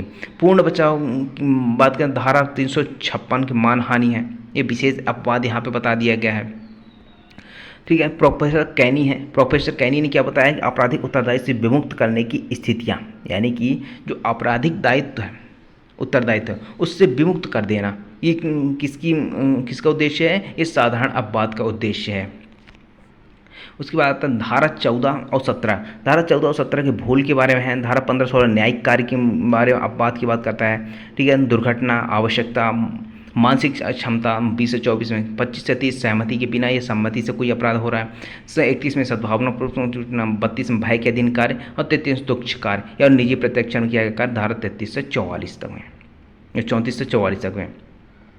सबसे पहला आता है भूल की बात करते हैं तो प्रोफेसर स्टोरी हैं, उन्होंने कहा है भूल से अभिप्राय का मतलब क्या है, ऐसी निर्दोष कार्य जो अथवा लोभ से है जो अज्ञान, विस्मय और गलती से किया गया अविश्वास के कारण हुई है। अब यहाँ पे भूल भी ना 2 तरीके की होती है, एक होता है आपका मिस्टेक ऑफ लॉ और एक होता है आपका मिस्टेक ऑफ फैक्ट, यानी विधि की भूल और तथ्य की भूल। तो दोनों भूल में कुछ अंतर। यहाँ पे देखिए, पहला आता है विधि की भूल। तो विधि की भूल में एक मैक्सिम है जो कहता है इग्नोरेंशिया जुरिस नॉन एक्सक्यूजेड, यानी कि विधि की भूल क्षम्य नहीं है, यानी ignorance of law no excuse. अगर आपने यहाँ पे किसी की मानहानि कर दी और ठीक है, और आप कहते हो कि मुझे तो पता ही नहीं था कि ये तो दंडनीय है, इसके लिए दंड दिया जा सकता है, तो ऐसा आप नहीं कह सकते हैं। ठीक है, यहाँ पे इसका देखिए, अगर कोई अपराध यहाँ पे हुआ है ना तो उसका मतलब ये होता है, अगर किसी ने अपराध किया तो इसका मतलब ये है कि उसको जानकारी है कि ऐसा अपराध है। जैसे मान लीजिए BNS बन गया, ठीक है, बीएनएस जिस तारीख से लागू हुआ है ना, तो इस यहाँ पे ये माना जाता है कि जो भारत के रहने वाले जितने भी लोग भारत के नागरिक जिस पे अप्लाई हो रहा है उन सभी को पता हो गया है कि बीएनएस लागू हो गया, ये दंडनीय अपराध है। तो यहाँ पे ये क्षमा योग्य नहीं होते विद। और तथ्य की भूल जो होती है वो इग्नोरेंस या फेसिड एक्सक्यूट, यानी ignorance of fact is good excuse, यानी कि जो फैक्ट की भूल है, तथ्य की भूल है, वो क्या होती है, वो एक क्षमा किया जा सकता है, क्षमा योग्य है। गोपालिया कालिया का केस 1923 में, इसमें क्या होता है, एक पुलिस अधिकारी एक व्यक्ति को एक अधिपत्र के अंतर्गत गिरफ्तार कर ले बम्बई आता है, ठीक है, यानी कि एक पुलिस वाला था जो बम्बई आता है किसी को गिरफ्तार करने। अब वहाँ पे प्रॉपर तरीके से जांच करता है, सद्भावनापूर्वक जांच करता है और उसको पता लगता है कि कोई व्यक्ति है जो क्या है वही है, उसको गिरफ्तार करना है, तो उसको गिरफ्तार कर लेता है। और बाद में क्या होता है, परिवादी उस पुलिस अधिकारी के विरुद्ध प्रतिरोध के लिए कार्रवाई करता है और यह धारण किया गया पुलिस अधिकारी ने इस धारा के अंदर सुरक्षित होने का अब किसी अपराध का दोषी नहीं है। यानी कि अगर किसी गलत अधिकारी को सद्भावपूर्वक गलत व्यक्ति को पकड़ लिया गया है तो यहाँ पे उसको सज़ा नहीं मिलेगी, ये तथ्य की भूल माना जाता है। उसके बाद आता है सेक्शन नंबर 14, जो वो कहता है विधि द्वारा आबद्ध तथ्य की भूल के कारण अपने आप को विधि द्वारा आबद्ध होने का विश्वास करने वाले व्यक्ति के द्वारा किया गया है। यानी कि अगर कोई ऐसा पर्सन है जो विधि द्वारा आबद्ध है, ठीक है, विधि द्वारा आबद्ध का मतलब कोई बात अपराध नहीं, जो कहता है किसी ऐसे व्यक्ति द्वारा की जाए जो उसे करने के लिए विधि द्वारा आबद्ध है, या फिर जो तथ्य के भूल कारण, यानी उसको मिस्टेक ऑफ फैक्ट है कि उसको विधि द्वारा वो आबद्ध है और वो सद्भावपूर्वक वो भूल के कारण कार्य कर लेता है, तो वो यहाँ पे अगर कोई उससे अपराध हो भी जाता है तो यहाँ पे क्या है, उसको पनिश नहीं किया जाएगा। जैसे मान लीजिए ए और बी ये दोनों लड़ रहे थे, ठीक है, ए के हाथ में चाकू था और बी को मारने वाला था, या फिर जो लड़ रहे थे और एक हाथ में चाकू था। अब यहाँ पे सी नाम का बंदा है, सी को लगा कि ए मार देगा बी को, तो यहाँ पे ए को पकड़ लिया इसने और पुलिस के हवाले कर दिया। और बाद में पता चला कि वो चाकू तो बी लेके आया था ए को मारने के लिए, ए ने तो छुड़ाया था उससे चाकू सेल्फ डिफेंस में अपने को बचाने के लिए। तो यहाँ पे बी भाग गया, अब ए पुलिस के हवाले है। तो इसका मतलब ये नहीं कि सी दंडित किया जाएगा, इसको ये विधि द्वारा आबद्ध है, या फिर अगर इसको तथ्य के भूल के कारण अपने आप को विधि द्वारा आबद्ध समझ रहा है। उसके बाद आता है न्यायिक रूप से कार्य करते हुए न्यायाधीश। अगर न्यायाधीश कोई ऐसा कार्य करते हैं और उनको सद्भावपूर्वक विश्वास करते हैं, तो अपने पावर का यूज़ करते हैं और उसमें कुछ गलतियाँ हो जाती है तो उनको भी छूट मिलती है, उसको दंड नहीं किया जाएगा। उसके बाद धारा 16 न्यायालय के निर्णय आदेश के अनुसार में कोई कार्य किया गया, जैसे मान लीजिए कुछ पुलिस वाले हैं, ठीक है, पुलिस वाले क्या करते हैं कि न्यायालय का आदेश आया, निर्णय आया और निर्णय किया हुआ किसी व्यक्ति को गिरफ्तार करके लाया जाए, अब पुलिस वाले लेके आ गए, ठीक है, तो यहाँ पे पुलिस वाले ने क्या किया, न्यायालय के अनुसरण में कार्य किया। या फिर वही चीज़ एक और चीज़, जैसे जल्लाद होते हैं जो फांसी पर लटकाते हैं, तो न्यायालय के आदेश से ही वो किसी को फांसी पर लटकाते हैं ना, तो ये फांसी पर लटका रहे हैं, फांसी पर किसी को लटकाना ये अपराध है, लेकिन ये क्या कर रहे हैं, न्यायालय के निर्णय या आदेश का अनुसरण कर रहे हैं, तो ये इन्होंने अब कोई अपराध नहीं किया है। विधि द्वारा न्यायानुमत तथ्य के भूल से अपने आप को विधि द्वारा न्यायानुमत होने का विश्वास करने, अभी उसी तरीके से है, ठीक है, ज़्यादा इसमें कुछ है नहीं। अब विधिपूर्ण कार्य करने में दुर्घटना हो जाती है, आप सद्भावपूर्वक कोई कार्य कर रहे हैं उसमें कोई घटना हो जाती है, उचित सतर्कता और सावधानी बरत रहे हैं फिर भी कोई घटना हो जाती है, तो ये क्या कहलाता है, इसमें भी आपको यहाँ पे दंड नहीं दिया जाएगा।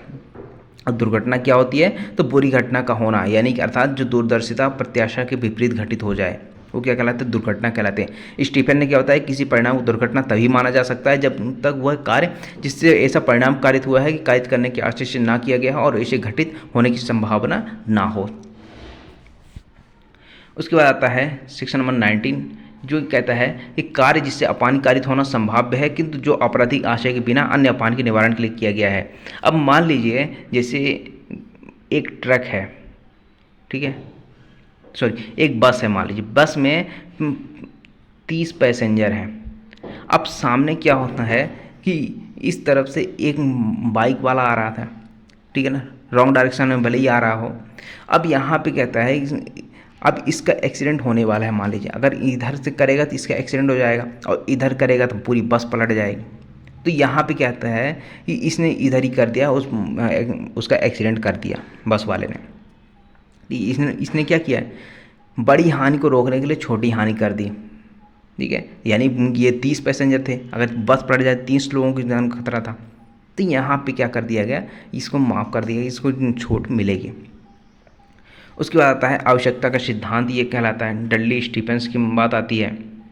ये केस आपने पढ़ा होगा, दो नाविक थे, 17 वर्ष का एक बालक था और बीच में तूफानी समुद्र में फंस गए। उन्होंने क्या किया, एक छोटी नाव को शरण लेना पड़ा। ध्यान, नाव समुद्र तट से 1000 मील दूर समुद्र में बहकर चली गई। लगभग 20 दिन तक भूखे रहे दोनों। बाद में दोनों नाविकों ने क्या किया, आप अपनी सहमति से बालक को मारकर खा गए। और बाद में इन्होंने क्या किया, मुझे तो आवश्यकता थी, अगर हम नहीं करते तो वो मर जाते हैं। तो यहाँ पे दोनों पे हत्या का मामला चला और यहाँ पे उसको दंडित किया गया और यही बोला गया कि आप अपने जीवन के लिए किसी दूसरे का जीवन समाप्त नहीं कर सकते हैं। उसके बाद आता है धारा 20, जो 7 वर्ष से कम आयु के बालक द्वारा किया गया कार्य। अगर 7 वर्ष से कम आयु के बालक मर्डर भी करते हैं ना, तब भी उसको छूट है, उसको सज़ा नहीं होगी। इसे क्या कहा जाता है, अपराध करने में अक्षम होते हैं, डोली इन कैपेक्स, यानी अच्छा बुरा समझने में असमर्थ होते हैं। उसके बाद आता है सेक्शन 21, 7 वर्ष से ऊपर किंतु 12 वर्ष से कम आयु के अपरिपक्व समय, यानी 7 वर्ष से ऊपर हैं तो और 12 वर्ष से कम है, तो यहाँ पे ये देखा जाएगा कि वो समझदार हैं बालक या नहीं, कि जो कार्य कर रहे हैं वो समझ सकते हैं, उसकी प्रकृति को समझ सकते हैं कि नहीं। अगर समझ सकते हैं तो यहाँ पे छूट नहीं मिलेगी, उनको दंड दिया जाएगा। लेकिन अगर समझ नहीं सकते हैं तो यहाँ पे उनको दंड नहीं मिलेगा। तो ये उल्ला महापात्र 1950 का केस है, आप पढ़ लीजिए। यहाँ पे सुधारात्मक प्रवृत्ति क्या है, 20 और 21। उसके बाद आता है सेक्शन नंबर 22, विकृत व्यक्ति का कार्य की बात करते हैं यहाँ पर। तो कोई बात अपराध नहीं है जो ऐसे व्यक्ति द्वारा की जाती है जो ऐसे करते समय चित्त व्यक्ति के कारण कार्य की प्रकृति, यानी कि कोई पागल व्यक्ति है और कोई उसको कोई कार्य करते हैं, कोई अपराध कर देते हैं, तो यहाँ पे उनको सज़ा नहीं मिलेगी। ठीक है। अब यहाँ पे एक क्वेश्चन है, क्या मिर्गी का दौरा ये चिड़चिड़ापन स्वभाव प्रकृति का विकृत चित्तता है? तो यहाँ पे बताया गया था, हरि सिंह गौर बनाम स्टेट ऑफ मध्य प्रदेश 2009 के केस में बताया गया था कि अगर मिर्गी के द्वारा चिड़चिड़ापन स्वभाव है तो ये विकृत चित्ता है। मैकनॉटन का नियम था, मैकनॉटन विकृत चित्तता से संबंधित है। यहाँ पे पूछ लिया जाता है कि मैकनॉटन का नियम किससे संबंधित है, तो विकृत चित्तता से संबंधित है। इसमें बस इतना याद रखना है आपको। उसके बाद आता है ऐसे व्यक्ति का जो अपनी इच्छा के विरुद्ध मतता में होने के कारण निर्णय में पहुंचने वाला, यानी कि कोई उसको जबरदस्ती नशे में नशा करवाता है, ठीक है, शराब पिलाता है और वो कुछ ऐसा कार्य कर देता है जो उसकी प्रकृति परिणाम को नहीं जानता है, ठीक है, उसकी ज्ञान इच्छा के विरुद्ध अगर उसको पिलाई गई है तो यहाँ पे उसका कार्य इस साधारण अपवाद के अंतर्गत आएगा। उसके बाद आता है सेक्शन नंबर 24, किसी व्यक्ति द्वारा मतता में किया गया अपराध जिसमें विशेष आशय ज्ञान, यानी कि खुद यहाँ पे पी रहा है, अब वो खुद पी रहा है और शराब और नशे में किसी व्यक्ति को मार देता है, कुछ भी कर देता है, तो वो क्या होगा, यहाँ पे उसको सज़ा मिलेगी। क्यों? क्योंकि उसको विशेष आशय ज्ञान होना है, अपेक्षित है, वो समझ रहा है कि वो क्या कर रहा है, क्या नशा कर रहा है क्या नहीं। उसके बाद आता है सेक्शन नंबर 25, सम्मति से किया क्या जिसे मृत्यु घोर उपपत्ति करने का आशय ना हो, ना उसकी संभाव्यता का एक ज्ञान हो। अब इसको आप पढ़ लीजिएगा, ज़्यादा कुछ है नहीं, ठीक है। अब साधारण अपवाद के अंतर्गत देखते हैं निजी सुरक्षा का अधिकार के बारे में, प्राइवेट डिफेंस के बारे में। तो सामान्यतः कोई भी किसी व्यक्ति के शरीर संपत्ति के क्षति नहीं पहुंचा सकता है, और यदि ऐसा करता है तो वह एक दंडनीय अपराध होगा, परंतु धारा 34 के अनुसार ऐसा कोई कार्य अपराध नहीं है जो निजी सुरक्षा के अधिकार में किया जाता है। ठीक है। इसमें अगर कोई प्राइवेट डिफेंस कहता है कि हमने प्राइवेट डिफेंस में कोई अपराध किया है, तो बर्डन ऑफ प्रूफ किसके ऊपर होगा, एक्यूज्ड पर लाई करेगा, यानी कि जो अभियुक्त व्यक्ति है वो साबित करेगा कि हमने प्राइवेट डिफेंस में कोई एक्ट किया हुआ है। ठीक है। केस था मदन चंद्र वर्सेस स्टेट ऑफ आसाम 1977 का। यहाँ पे कहा गया जब अभियुक्त प्राइवेट डिफेंस का अभियोग करता है तो उसे साबित करना पड़ता है कि उसका कार्य अपने बचाव के लिए था। ठीक है। तो सुप्रीम कोर्ट द्वारा कुछ दिए गए सिद्धांत हैं। केस था डोमिनिक बनाम केरल राज्य 1971 एवं योगेंद्र मोरारजी बनाम गुजरात 1980 का मामला था। इसमें कहा गया था कि आवश्यकता से अधिक अपहानि नहीं किया जाएगा। इसमें एक नियम बता दिया गया कि अगर आप प्राइवेट डिफेंस में कोई एक्ट कर रहे हैं तो आवश्यकता से अधिक अपहानि नहीं करेंगे। शरीर पर आक्रमण की युक्ति आशंका हो, यदि प्रतीक्षा नहीं किया गया तो उसके परिणाम मृत्यु घोर उपपत्ति होगी, तो आप उसे प्राइवेट डिफेंस का यूज़ करते हुए सामने वाले को मार सकते हो। इस अधिकार का प्रयोग तब तक नहीं किया जा सकता जब तक कि आक्रमण की युक्ति आशंका मस्तिष्क में आ जाए, यानी कि आपको मस्तिष्क में यह पूरी तरह से ये संभावित ना हो जाए कि अगर आपने प्राइवेट डिफेंस का प्रयोग नहीं किया तो आपके साथ घोर उपपत्ति हो जाएगी और आपके साथ कोई क्षति होगी। ठीक है। उसके बाद यह है कि एक प्रतिरक्षात्मक अधिकार है, न कि दंडात्मक अधिकार है, यानी कि इस दंड देने का अधिकार नहीं दिया जा रहा है कि प्राइवेट डिफेंस है आपको दंड दिया, आप दंड दोगे किसी को। सिर्फ आप अपना डिफेंस कर सकते हो और उतना ही उस सामने वाले को हानि पहुंचा सकते हो जितना आप उसको रोक सको। लोक पदाधिकारी संरक्षण प्राप्त करने के समय अवसर उपलब्ध हो तो इस अधिकार का प्रयोग नहीं। यानी कि अगर आपके पास पर्याप्त अवसर है, पर्याप्त समय है कि आप किसी लोक पदाधिकारी पब्लिक सर्वेंट का यहाँ पर संरक्षण प्राप्त कर सकते हैं, तो यहाँ पे आप प्राइवेट डिफेंस का यूज नहीं कर सकते हैं। केस था राजेश कुमार बनाम धर्मवीर 1997 का मामला था। इसमें कहा गया कि इसका प्रयोग अवैध आक्रमण को निष्फल करने के लिए, ना कि बदला लेने के लिए। यानी कि आपके ऊपर अगर कोई आक्रमण करता है तो आप उसको रोकने के लिए प्राइवेट डिफेंस यूज कर सकते हो, ना कि आप उससे बदला लेने के लिए।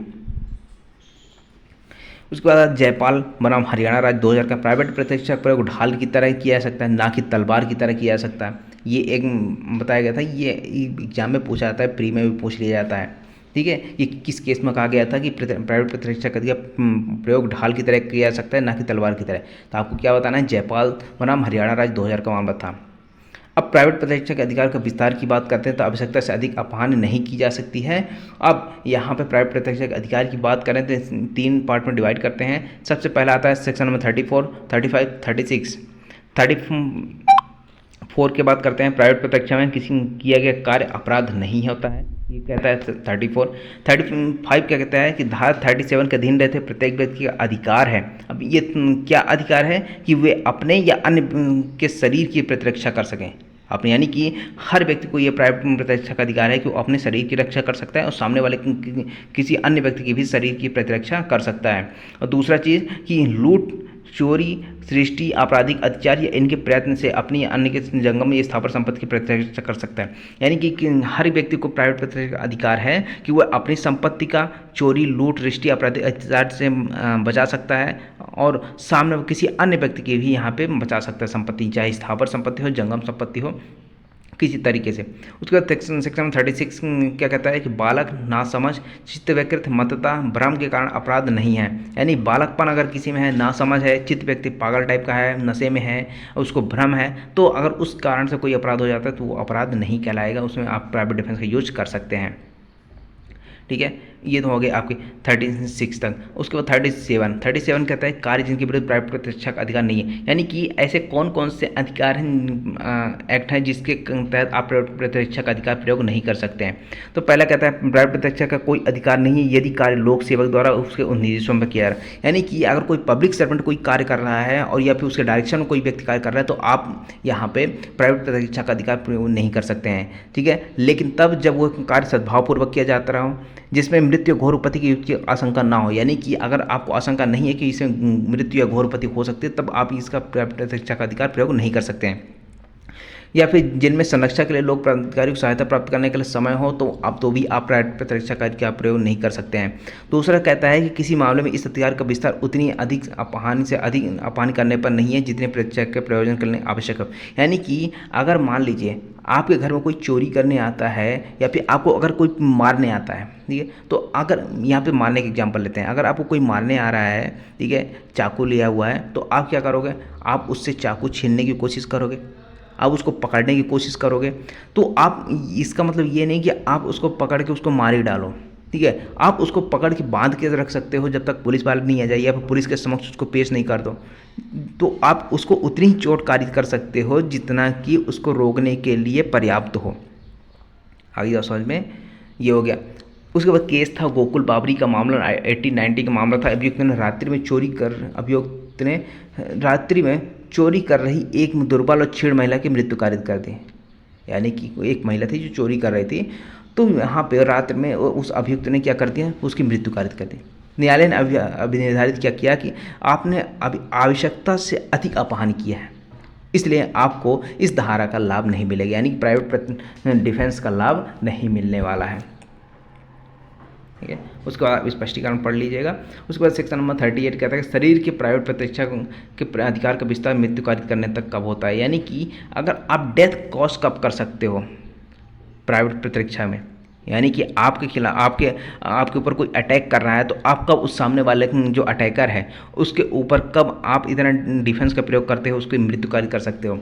तब यहाँ पे कहता है कि जिसमें आपको आशंका हो कि हमले का परिणाम मृत्यु हो गई, यानी कि अगर आपने डिफेंस का प्रयोग नहीं किया, उसको नहीं मारा, तो आपकी मृत्यु कारित कर देगा, या फिर आपको घोर उपहति कर देगा, या फिर कोई महिला है तो उसको लगता है कि मेरे साथ ये हमला कर रहा है, जो बलात्कार करेगा, यानी कि ठीक है ना, रेप करेगा, तो उसके लिए आप डेथ कॉज कर सकते हो सामने।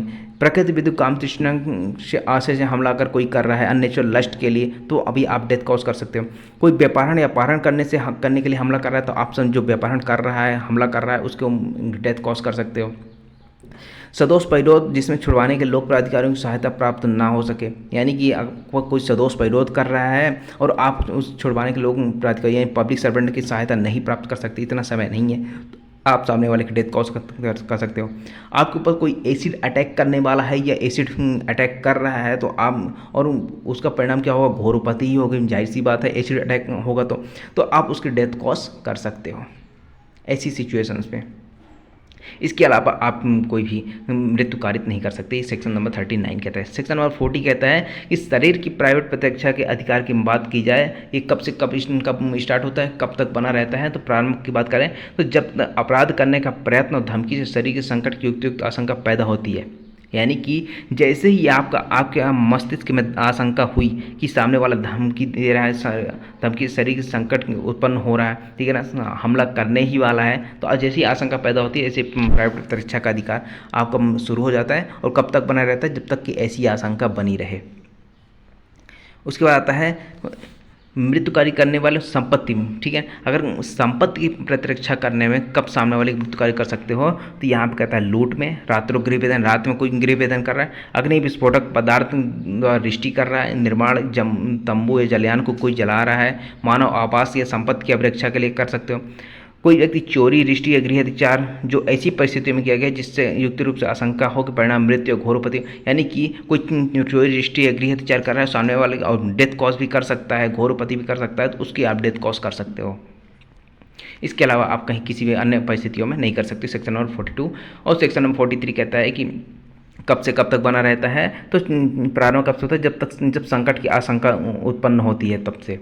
कब तक बना रहेगा, जब तक ये चोरी का यहाँ पे चोर वहाँ पे उपलब्ध है तब तक बना रहता है। लूट की अवस्था में बात करें तो जब तक मृत्यु गंभीर चोट पहुँचाई जा रही हो, पहुँचाने की आशंका हो तब तक। आपराधिक अत्याचार की बात करें जब तक ऐसा अपराध होता रहता है तब तक, और रात्रों गृह विधान जब तक ऐसा अत्याचार होता रहता है तब तक बना रहता है। उसके बाद आता है सेक्शन नंबर 44, घातक हमले के विरुद्ध प्राइवेट प्रतिरक्षा का अधिकार, जब तक निर्दोष व्यक्ति को अपहानि होने की जोखिम है।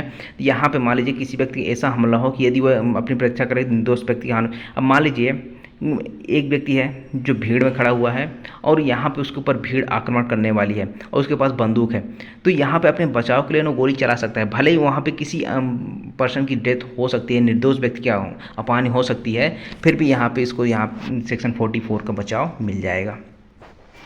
यह है आपका प्राइवेट डिफेंस यानी जनरल एक्सेप्शन से रिलेटेड पूरा प्रावधान, ठीक है। अब हमारा जो नेक्स्ट चैप्टर आता है वो है आपका दुष्प्रेरण और आपराधिक षड्यंत्र। जब हम आईपीसी पढ़ते थे तो आईपीसी में आपराधिक षड्यंत्र और दुष्प्रेरण इन दोनों को अलग अलग चैप्टर में डिवाइड किया हुआ था। अब यहाँ पे क्या कर दिया गया है कि चैप्टर 4 में दुष्प्रेरण और आपराधिक षड्यंत्र को यानी अबैटमेंट को और साथ साथ क्रिमिनल कॉन्स्पिरेसी को दोनों को एक साथ कर दिया गया है। सेक्शन नंबर 45 से लेकर 62 तक के प्रोविजन में यहाँ पे पूरा का पूरा कवर किया गया है अबैटमेंट और कॉन्स्पिरेसी। अब इसको अगर हम यहाँ पे डिवाइड करें, सबसे पहला आता है आपका दुष्प्रेरण यानी कि अबैटमेंट। अबैटमेंट को हम दो भागों में डिवाइड करते हैं। सबसे पहला आता है आपका जो जनरल प्रोविजन होते हैं सामान्य उपबंध, और एक होता है स्पेशल प्रोविजन यानी विशेष उपबंध। तो सामान्य प्रोविजन की बात करते हैं तो चैप्टर नंबर 4 में यहाँ पे सेक्शन नंबर 45 से लेकर सेक्शन नंबर 60 तक में बता दिया गया है दुष्प्रेरण, और बचे सिर्फ दो सेक्शन 61 और 62। तो यहाँ पे आपराधिक षड्यंत्र को बताया गया है, इसको तो हम डिटेल में बाद में डिस्कस करेंगे। तो अभी हम बात कर रहे थे दुष्प्रेरण की। तो दुष्प्रेरण के बारे में यहाँ पे अगर हम बात करें तो विशेष उपबंध में 3 धाराएं आपको देखने को मिलने वाली हैं बीएनएस में। सबसे पहला आता है आत्महत्या का दुष्प्रेरण। सेक्शन नंबर 107 और 108 दो सेक्शन है, जहाँ पे एक 107 कहता है कि अगर किसी ऐसे व्यक्ति को यहाँ पे दुष्प्रेरित किया जा रहा है जो पागल है या फिर 18 वर्ष से कम आयु का है, तो जिसने दुष्प्रेरित किया है तो उसको 107 में पनिश किया जाएगा। वहीं 108 की बात करें तो वहाँ पे 18 वर्ष से ऊपर की बात करना है। यहाँ पे स्पेशली बताया नहीं कि 18 वर्ष से ऊपर, लेकिन यहाँ पे अगर 18 वर्ष से कम का 107 में है तो उससे ऊपर वालों का 108 में ही होगा, जाहिर सी बात है। ठीक है, तो 108 और 107। उसके बाद आता है एक सेक्शन स्पेशल प्रोविजन में भारत सरकार के विरुद्ध युद्ध करने का दुष्प्रेरण की बात करता है, सेक्शन नंबर 147 में। आपके पास बैरेक्ट है तो बैरेक्ट आप खोल के देख लीजिएगा, यहाँ पे आपको देखने को मिल जाएगा 3 सेक्शन स्पेशल प्रोविजन में। अब हम यहाँ पे अगर जो जनरल प्रोविजन की बात करते हैं तो इसको हम 2 कैटेगरी में डिवाइड करते हैं। सबसे पहला आता है कि परिभाषा और दूसरा आता है दंड। परिभाषा में 2 तरह के आपको देखने को मिलने वाली है। सबसे पहला आता है सेक्शन नंबर 45, जहाँ पे दुष्प्रेरण की परिभाषा बताता है, यानी कि अबेटमेंट क्या होता है उसके बारे में बताता है। अबेटमेंट किस तरीके से किया जा सकता है, कितने तरीक़ों से किया जा सकता है, ये बताता है। वहीं अगर 46 की बात करें, यहाँ पे अबेटर को बताता है, यानी जो दुष्प्रेरक है, जो दुष्प्रेरित कर रहा है किसी व्यक्ति को, जो अबेट कर रहा है किसी व्यक्ति को, वो कौन होता है, यानी अबेटर कौन होता है एक। ठीक है, तो ये 46 में बता दिए गए। अब वहीं अगर हम बात करते हैं पनिशमेंट की, तो पनिशमेंट आपको देखने को मिलने वाली है दुष्प्रेरण के लिए। अगर हम बात करें तो यहाँ पर दुष्प्रेरण के लिए दंड 49 से लेकर सेक्शन नंबर 57 तक में। और वहीं अगर हम अपराध की संरचना को छुपाने के लिए दंड की बात करते हैं, यानी जहाँ पे दुष्प्रेरण किया गया हो और उस अपराध के बारे में, अपराध की संरचना को छुपाया गया है किसी व्यक्ति के द्वारा, तो उसके लिए सेक्शन नंबर 58 से लेकर सेक्शन नंबर 60 तक में बता दिया गया है। अभी पूरा डायग्राम के फॉर्म में रहेगा। ठीक है, अब यहाँ पे जो हम 49 से लेकर 57 यानी 49 से लेकर 57 की बात करते हैं, तो इसको भी हम 3 तरीक़ों से यहाँ पे बाइफरकेट करते हैं।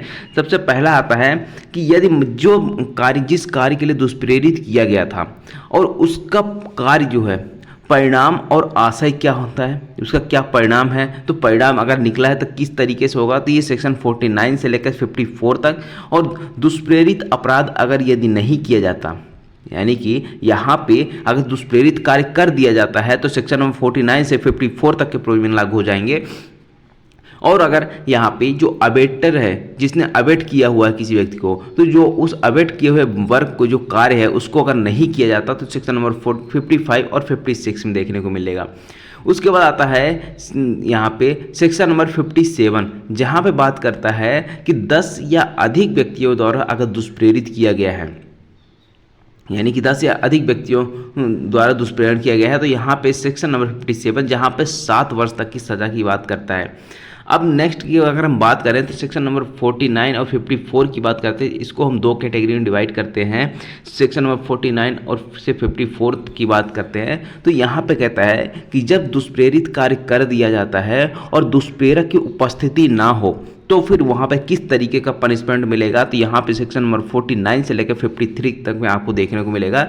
और वहीं पे अगर कहता है कि अगर दुष्प्रेरित कार्य करते समय, यानी जिस कार्य को दुष्प्रेरित किया गया था उस कार्य करते समय अगर वो दुष्प्रेरक उपस्थित हो, यानी अवेटर जो है वो वहाँ पे उपस्थित है, तो सेक्शन नंबर 54 में बताया गया है किस तरीके से पनिश किया जाएगा।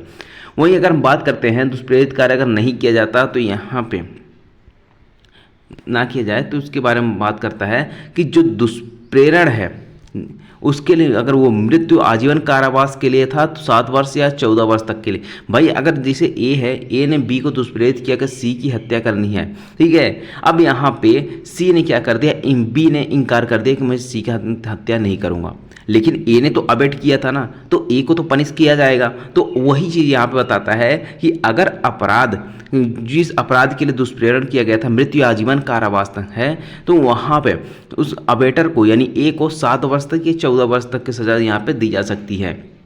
वहीं अगर हम बात करें अगर अन्य कारावास से दंडनीय अपराध है तो वहाँ पे 1/4 पनिश किया जाएगा, यानी कि जो भी है मान लीजिए 3 वर्ष के कारावास से दंडनीय अपराध है तो वहाँ पे उस 3 वर्ष का 1/4 निकाल लिया जाएगा। वहीं अगर पब्लिक सर्वेंट ऐसा दुष्प्रेरण करता है और कोई व्यक्ति कार्य नहीं करता है तो 1/2 यानी कि हाफ पनिशमेंट यहाँ पे मिलने वाली है।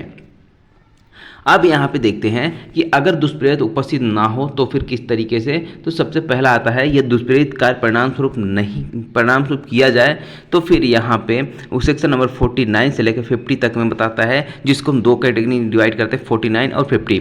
तो 49 कहता है कि दुष्प्रेरक के दुराशय के साथ कार्य करना, यानी कि जो अबेटर का यहाँ पे इंटेंशन था उसी इंटेंशन सेम इंटेंशन के साथ अगर वर्क हो रहा है तो सेक्शन 49 में, और दुष्प्रेरक के अदुराशय से यानी जो दुष्प्रेरक का इंटेंशन है, जो अबेटर का इंटेंशन है उससे भिन्न अगर कार्य किया जाता है तो सेक्शन नंबर 50 में यहाँ पे पनिश किया जाएगा, लाइबिलिटी 50 में बता दिया गया है। अब वहीं अगर हम बात करते हैं कि दुष्प्रेरित कार्य से भिन्न कार्य कर दिया जाए, यानी कि यहाँ पे जिस कार्य के दुष्प्रेरण किया गया था वो तो किया ही नहीं गया, ना ही दुष्प्रेरण के जो दुष्प्रेरक था उसके इंटेंशन से कार्य किया गया, वो कार्य ही अलग कर दिया, पूरा कार्य ही अलग किया गया है, तो फिर यहाँ पे लायबिलिटी फिक्स की जाती है सेक्शन नंबर 51 से लेकर 53 तक में। आगे की बात समझ में ये हो गया। उसके बाद दो सेक्शन यहाँ पे आते हैं, जैसे सेक्शन नंबर 47 क्या कहता है, भारत से बाहर के अपराधों को भारत में दुष्प्रेरण, और सेक्शन नंबर 48 भारत में अपराधों का भारत से बाहर दुष्प्रेरण। एक यहाँ पे कहता है कि कोई व्यक्ति भारत के बाहर बैठा हुआ है, किसी अन्य देश में बैठा हुआ है, वहाँ दुष्प्रेरण कर रहा है ताकि भारत में अपराध किया जा सके। और दूसरा कंडीशन यहाँ पे सेक्शन 48 कहता है कि भारत के भीतर अपराधों के लिए, भारत में अपराधों का भारत से बाहर दुष्प्रेरण हो रहा है, लेकिन एक में भारत के बाहर दुष्प्रेरण हो रहा है और एक में भारत के अंदर दुष्प्रेरण हो रहा है। ठीक है, सेक्शन नंबर 48 नई जोड़ी गई थी, ये पहले आईपीसी में नहीं हुआ करती थी। आई होप आपको ये डायग्राम समझ में आ गया होगा। अब यहाँ पे देखते हैं सामान्यतः दुष्प्रेरण को साबित करने का भार किस पर होता है, ये अभियोजन पे होता है। भाई हमने किसी को अबेट किया है तो ये साबित करने का भार किसके ऊपर होता है, ये प्रोसिक्यूशन के ऊपर होता है कि ये साबित करे कि ये दुष्प्रेरण किया गया था और हमने किया हुआ था दुष्प्रेरण। ठीक है, हमने मतलब जो एक्यूज है जिसने दुष्प्रेरित किया था उसने। तो यहाँ पे बर्डन ऑफ प्रूफ किसके ऊपर चला जाता है, यहाँ पे अबेटमेंट में जो आपका प्रोसिक्यूशन होता है उसके ऊपर चला जाता है। जबकि एक दशा ऐसी होती है, अब यहाँ पे एक कंडीशन और बताती है जहाँ पे अभियुक्त को खुद साबित करना पड़ेगा कि उसने यहाँ पे अबेट नहीं किया हुआ है। अब वहाँ पे कौन सी है, जो भारतीय साक्ष्य अधिनियम है उसकी धारा 117 की बात करते हैं। ठीक है, वहीं अगर पहले इंडियन एविडेंस एक्ट की बात करें तो इंडियन एविडेंस एक्ट में 113A हुआ करती थी, अब यह भारतीय साक्ष्य अधिनियम जो 2023 है उसमें 117 हो गया है। अब सेक्शन नंबर 45 पढ़ते हैं, जो अबेटमेंट है यानी कि दुष्प्रेरण है वो किस तरीके से किया जा रहा है, किस तरीके से किया जा सकता है। तो यहाँ पे कहता है कि किसी बात का दुष्प्रेरण, आप दुष्प्रेरण किसी भी चीज़ के लिए कर सकते हो। ठीक है, यहाँ पे हर एक दुष्प्रेरण अपराध नहीं होता है। आइए समझ में, जैसे कुछ डोमेस्टिक यहाँ पे होते हैं, घर में कोई एक दूसरे को दुष्प्रेरित कर देता है, तो ये कोई अपराध नहीं है। अपराध तब होता है जो हम आगे पढ़ेंगे तब। अब यहाँ पे कहता है वह व्यक्ति किसी बात को करने किए जाने का दुष्प्रेरण करता है। अब वह व्यक्ति, कौन व्यक्ति, कोई भी व्यक्ति यहाँ पे आ सकता है। तो सबसे पहला आता है कि उस बात को करने के लिए किसी अन्य व्यक्ति को उकसाना। तो सबसे पहला चीज़ क्या आता है, किसी बात को करके उकसाना, यानी उकसा कर क्या किया जा सकता है, दुष्प्रेरण किया जा सकता है। यानी कि मैंने किसी को इतना उकसाया कि उसने दुष्प्रेरित होकर कोई एक्ट कर दिया जो मैं चाहता था। तो ये चीज़ आ जाता है आपका कि उकसा कर दुष्प्रेरण किया जा सकता है। उसके बाद दूसरा स्पष्टीकरण आता है जहाँ पे कहता है जो जानबूझकर दुर्रिप्रेजेंटेशन द्वारा, यानी कि कुछ मिस रिप्रेजेंटेशन के द्वारा भी यहाँ पे क्या किया जा सकता है, दुष्प्रेरण यानी अबेटमेंट किया जा सकता है। यह तात्विक तथ्य, यानी कि ऐसा कोई फैक्ट जिसे प्रकट करना चाहिए था लेकिन उसे बताया नहीं गया, उसे जानबूझकर छिपाया गया स्वेच्छा, तो यहाँ पे इस छिपाने के माध्यम से भी क्या किया जा सकता है, ये उकसाकर आपको अबेट किया जा सकता है। दूसरा आता है आपका षड्यंत्र के द्वारा, यानी कि बाय कॉन्स्पिरेसी के माध्यम से भी क्या करना कि आपको कोई कार्य या अवैध लोभ अगर घटित हो जाता है उस षड्यंत्र के अनुसरण में, तो यहाँ पे कहा जाएगा कि उसने अबेट किया हुआ है। ठीक है, दो तरीके समझ गए। पहला आता है कि किसी व्यक्ति को उकसाकर, और दूसरा आता है कि किसी व्यक्ति के साथ मिलकर एक षड्यंत्र रचा जाए और उस षड्यंत्र के अनुसरण में अगर कोई कार्य या अवैध लोभ घटित हो जाता है तो क्या कहलाता है, यहाँ पे कहलाएगा कि आपने अबैटमेंट किया हुआ था।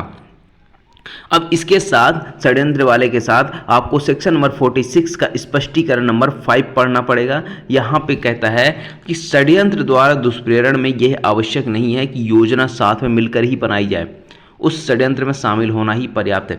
यानी कि जब यहाँ पे बाइस कॉन्स्पिरेसी, यहाँ पे एक कोई घटना, कोई कार्य करवाने के लिए कोई कॉन्स्पिरेसी रची जा रही है, तो ऐसा आवश्यक नहीं है, कोई ज़रूरी नहीं है कि जो यहाँ पे जो षड्यंत्र रचा जा रहा है ना, उस षड्यंत्र का क्या किया जाए, एक साथ मिलकर बनाया जाए। यानी योजना जो है, जो प्लानिंग जो है, वो एक साथ बनाई जाए। उस षड्यंत्र में किसी न किसी तरह से अगर आप शामिल हैं तो भी यहाँ पे आप अबेटर की लायबिलिटी में आ जाएंगे। उसके बाद आता है तीसरा तरीका कौन सा है यहाँ पे अबेटमेंट करने का, तो यहाँ पे कहता है किसी कार्य या अवैध लोभ को जानबूझकर सहायता करना। यानी कि कोई कार्य ऐसा करना या कोई अवैध लोभ के द्वारा क्या कर रहे हो, जानबूझकर यहाँ पे सहायता कर रहे हो। ठीक है, अवैध लोभ के द्वारा किसी कार्य के माध्यम से दुष्प्रेरण करने के लिए, तो यहाँ पे ये चीज़ भी हो सकता है। लेकिन यहाँ पे कहता है कि ये जो कार्य हो रहा है, ठीक है, मान लीजिए मैंने किसी को उकसाया, ठीक है, और उकसाने के बाद जब वो एक्ट कर रहा है तो उसमें मैंने सहायता की, कुछ उस एक्ट को करने में, जो जिसको मैंने अबेट किया था वो एक्ट तो कर रहा है, लेकिन उसी के साथ मैंने उसको क्या किया, कुछ सहायता की। जैसे मर्डर के लिए मैंने उकसाया और साथ ही साथ उसके मैंने वेपन भी दिए, ठीक है, चाकू दिए, कुछ मान लीजिए बंदूक उसको दे दी कि इस बंदूक के माध्यम से मर्डर करना है, या फिर जहर की दे दिया, जहर से उसका मर्डर करना है। तो इस तरीके से क्या किया जा सकता है, मैंने कार्य किया है, कार्य के माध्यम से मैं यहाँ पे क्या कर रहा हूँ, उसको सहायता कर रहा हूँ, और इस जो सहायता हो रही है ना, इसी के माध्यम से क्या हो रहा है, यहाँ पे अबेटमेंट हो रहा है। अब यहाँ पे एक चीज़ ध्यान रखना, ये जो कार्य हो रहा है या अवैध लोप हो रहा है, ये स्पष्टीकरण 2 कहता है कि किसी कार्य के किए जाने के पूर्व या कार्य किए जाने के समय सहायता करना उस कार्य को सुकर बनाने के लिए। यानी कि जब वो कार्य किया जा रहा है, जिस कार्य के लिए मैंने अबेट किया था, उस कार्य को करते समय, यानी कि जिसको मैंने अबेट किया था, जैसे ए है, ए ने बी को अबेट किया यानी दुष्प्रेरित किया, और बी जो है कार्य कर रहा है, तो जब कार्य कर रहा है तब यहाँ पे सहायता हो सकती है, या फिर जब कार्य करने के पहले सहायता हो सकती है। लेकिन कार्य करने के बाद जो अगर सहायता करें तो वो अबेटमेंट में नहीं आएगा। आई होप आपको ये समझ में आएगा 3 तरीके कि किस तरीके से यहाँ पे अबेटमेंट हो सकता है। पहला तरीका कौन सा था, पहला तरीका था आपका कि उकसाकर, किसी को उकसाया जाकर क्या किया सकता है, अबेटमेंट किया जा सकता है। दूसरा आता है कॉन्स्पिरेसी, और तीसरा आता है आपका यहाँ पे सहायता के माध्यम से, चाहे अवैध लोभ के माध्यम से हो, किसी कार्य को करने के माध्यम से हो, या आप इस तरीके से 3 तरीके से क्या कर सकते हैं, दुष्प्रेरण कर सकते हैं। उसके बाद सेक्शन नंबर 46 आता है। सेक्शन नंबर 46 क्या कहता है, वह व्यक्ति अपराध का दुष्प्रेरण करता है जो या तो अपराध कारित करने के या फिर ऐसे कृत्य करने के जो अपराध होता, यदि वह उसी आशय या ज्ञान से किया जाता जो दुष्प्रेरक का है, यदि अपराध कारित करने के लिए विधि द्वारा समर्थ व्यक्ति द्वारा किया जाता है। अब यहाँ पे जैसे यहाँ पे एक चीज़ समझिएगा, यहाँ पे लास्ट लाइन में कहता है कि यदि अपराध कारित करने के लिए विधि द्वारा समर्थ व्यक्ति द्वारा कार्य किया जाता तो वह अपराध का दुष्प्रेरण होता। दैट मीन्स कि अगर ए है, ए ने बी को दुष्प्रेरित किया है सी का मर्डर करने के लिए, तो यहाँ पे बी का यहाँ पे बिल्कुल लॉ के अकॉर्डिंग ये फिट होना चाहिए, यानी कि 18 वर्ष से ऊपर का होना चाहिए, पागल नहीं होना चाहिए। यहाँ पे ये चीज़ तो बता दिया, लेकिन आगे यहाँ पे ये स्पष्टीकरण देखेंगे तो स्पष्टीकरण में कहता है कि जो अपराध कर रहा है, जिसको दुष्प्रेरित किया जा रहा है, उसका विधि अनुसार समर्थ होना आवश्यक नहीं है। ठीक है, अभी हम पढ़ेंगे। बट यहाँ पे कहते हैं कि यहाँ पे अपराध कब होगा, यानी ऊपर हमने पढ़ा था किसी बात को करने के लिए उकसा कर करना षड्यंत्र के माध्यम से, लेकिन वो अपराध नहीं है। अपराध कब होगा, जब हम दुष्प्रेरण जो कर रहे हैं वो किसी अपराध को करने के लिए हो। जब हम किसी अपराध को करने के लिए दुष्प्रेरित करते हैं किसी व्यक्ति को, तो यह कहलाता है कि वो दुष्प्रेरक है और उसने किसी अपराध को करने के लिए दुष्प्रेरण किया है, उसको पनिश किया जाएगा। ठीक है। और यहाँ पे कहता है कि ऐसे कृत्य को करने के जो अपराध होता है यदि उसकी आशा एक ज्ञान से किया जाता है जो दुष्प्रेरक है, यानी कि ए ने अगर बी को दुष्प्रेरित किया हुआ है कि सी का मर्डर करना है, तो ए का जो इंटेंशन है सेम इंटेंशन के साथ अगर बी वही चीज़ करता है तो फिर यहाँ पे एबेटर लायबल होगा। अब स्पष्टीकरण कहते हैं, स्पष्टीकरण नंबर 1 कहता है कि किसी कार्य के अवैध लोभ का दुष्प्रेरण अपराध की कोटि में आ सकेगा चाहे दुष्प्रेरक उस कार्य को करने के लिए स्वयं आबद्ध ना हो।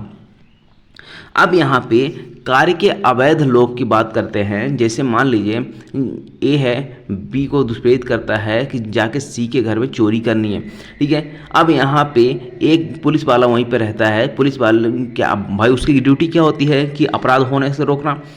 अब यहाँ पे मान लीजिए बी जो है चोरी करने जाता है सी के घर में, अब पुलिस वाला क्या है वो देखता रहता है, अवैध लोभ कर रहा है अपनी ड्यूटी का, ठीक है, तो वो भी दुष्प्रेरण की अपराध की कोटि में आ सकेगा, ठीक है, चाहे वो स्वयं जो पुलिस वाला स्वयं लायबल, चाहे स्वयं आबद्ध ना हो, ठीक है, फिर भी यहाँ पे वो लायबल हो जाएगा। उसके बाद स्पष्टीकरण नंबर 2 आता है, यहाँ पे कहता है दुष्प्रेरण का अपराध घटित करने के लिए आवश्यक नहीं कि दुष्प्रेरित कार्य किया जाए और उसका वही प्रभावकारित हो।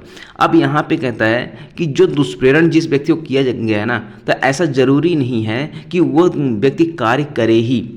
अगर ए ने बी को दुष्प्रेरित किया है तो बी मना भी तो कर सकता है भैया कि मुझे ये कार्य नहीं करना है, मुझे अपराध नहीं करना है। तो यहाँ पे अब बी चाहे अपराध करे या ना करे, ए यहाँ पे इस ए को पनिशमेंट मिलेगी ही मिलेगी, ठीक है, क्योंकि ए ने क्या किया है, अबेट किया है, दुष्प्रेरित किया हुआ है।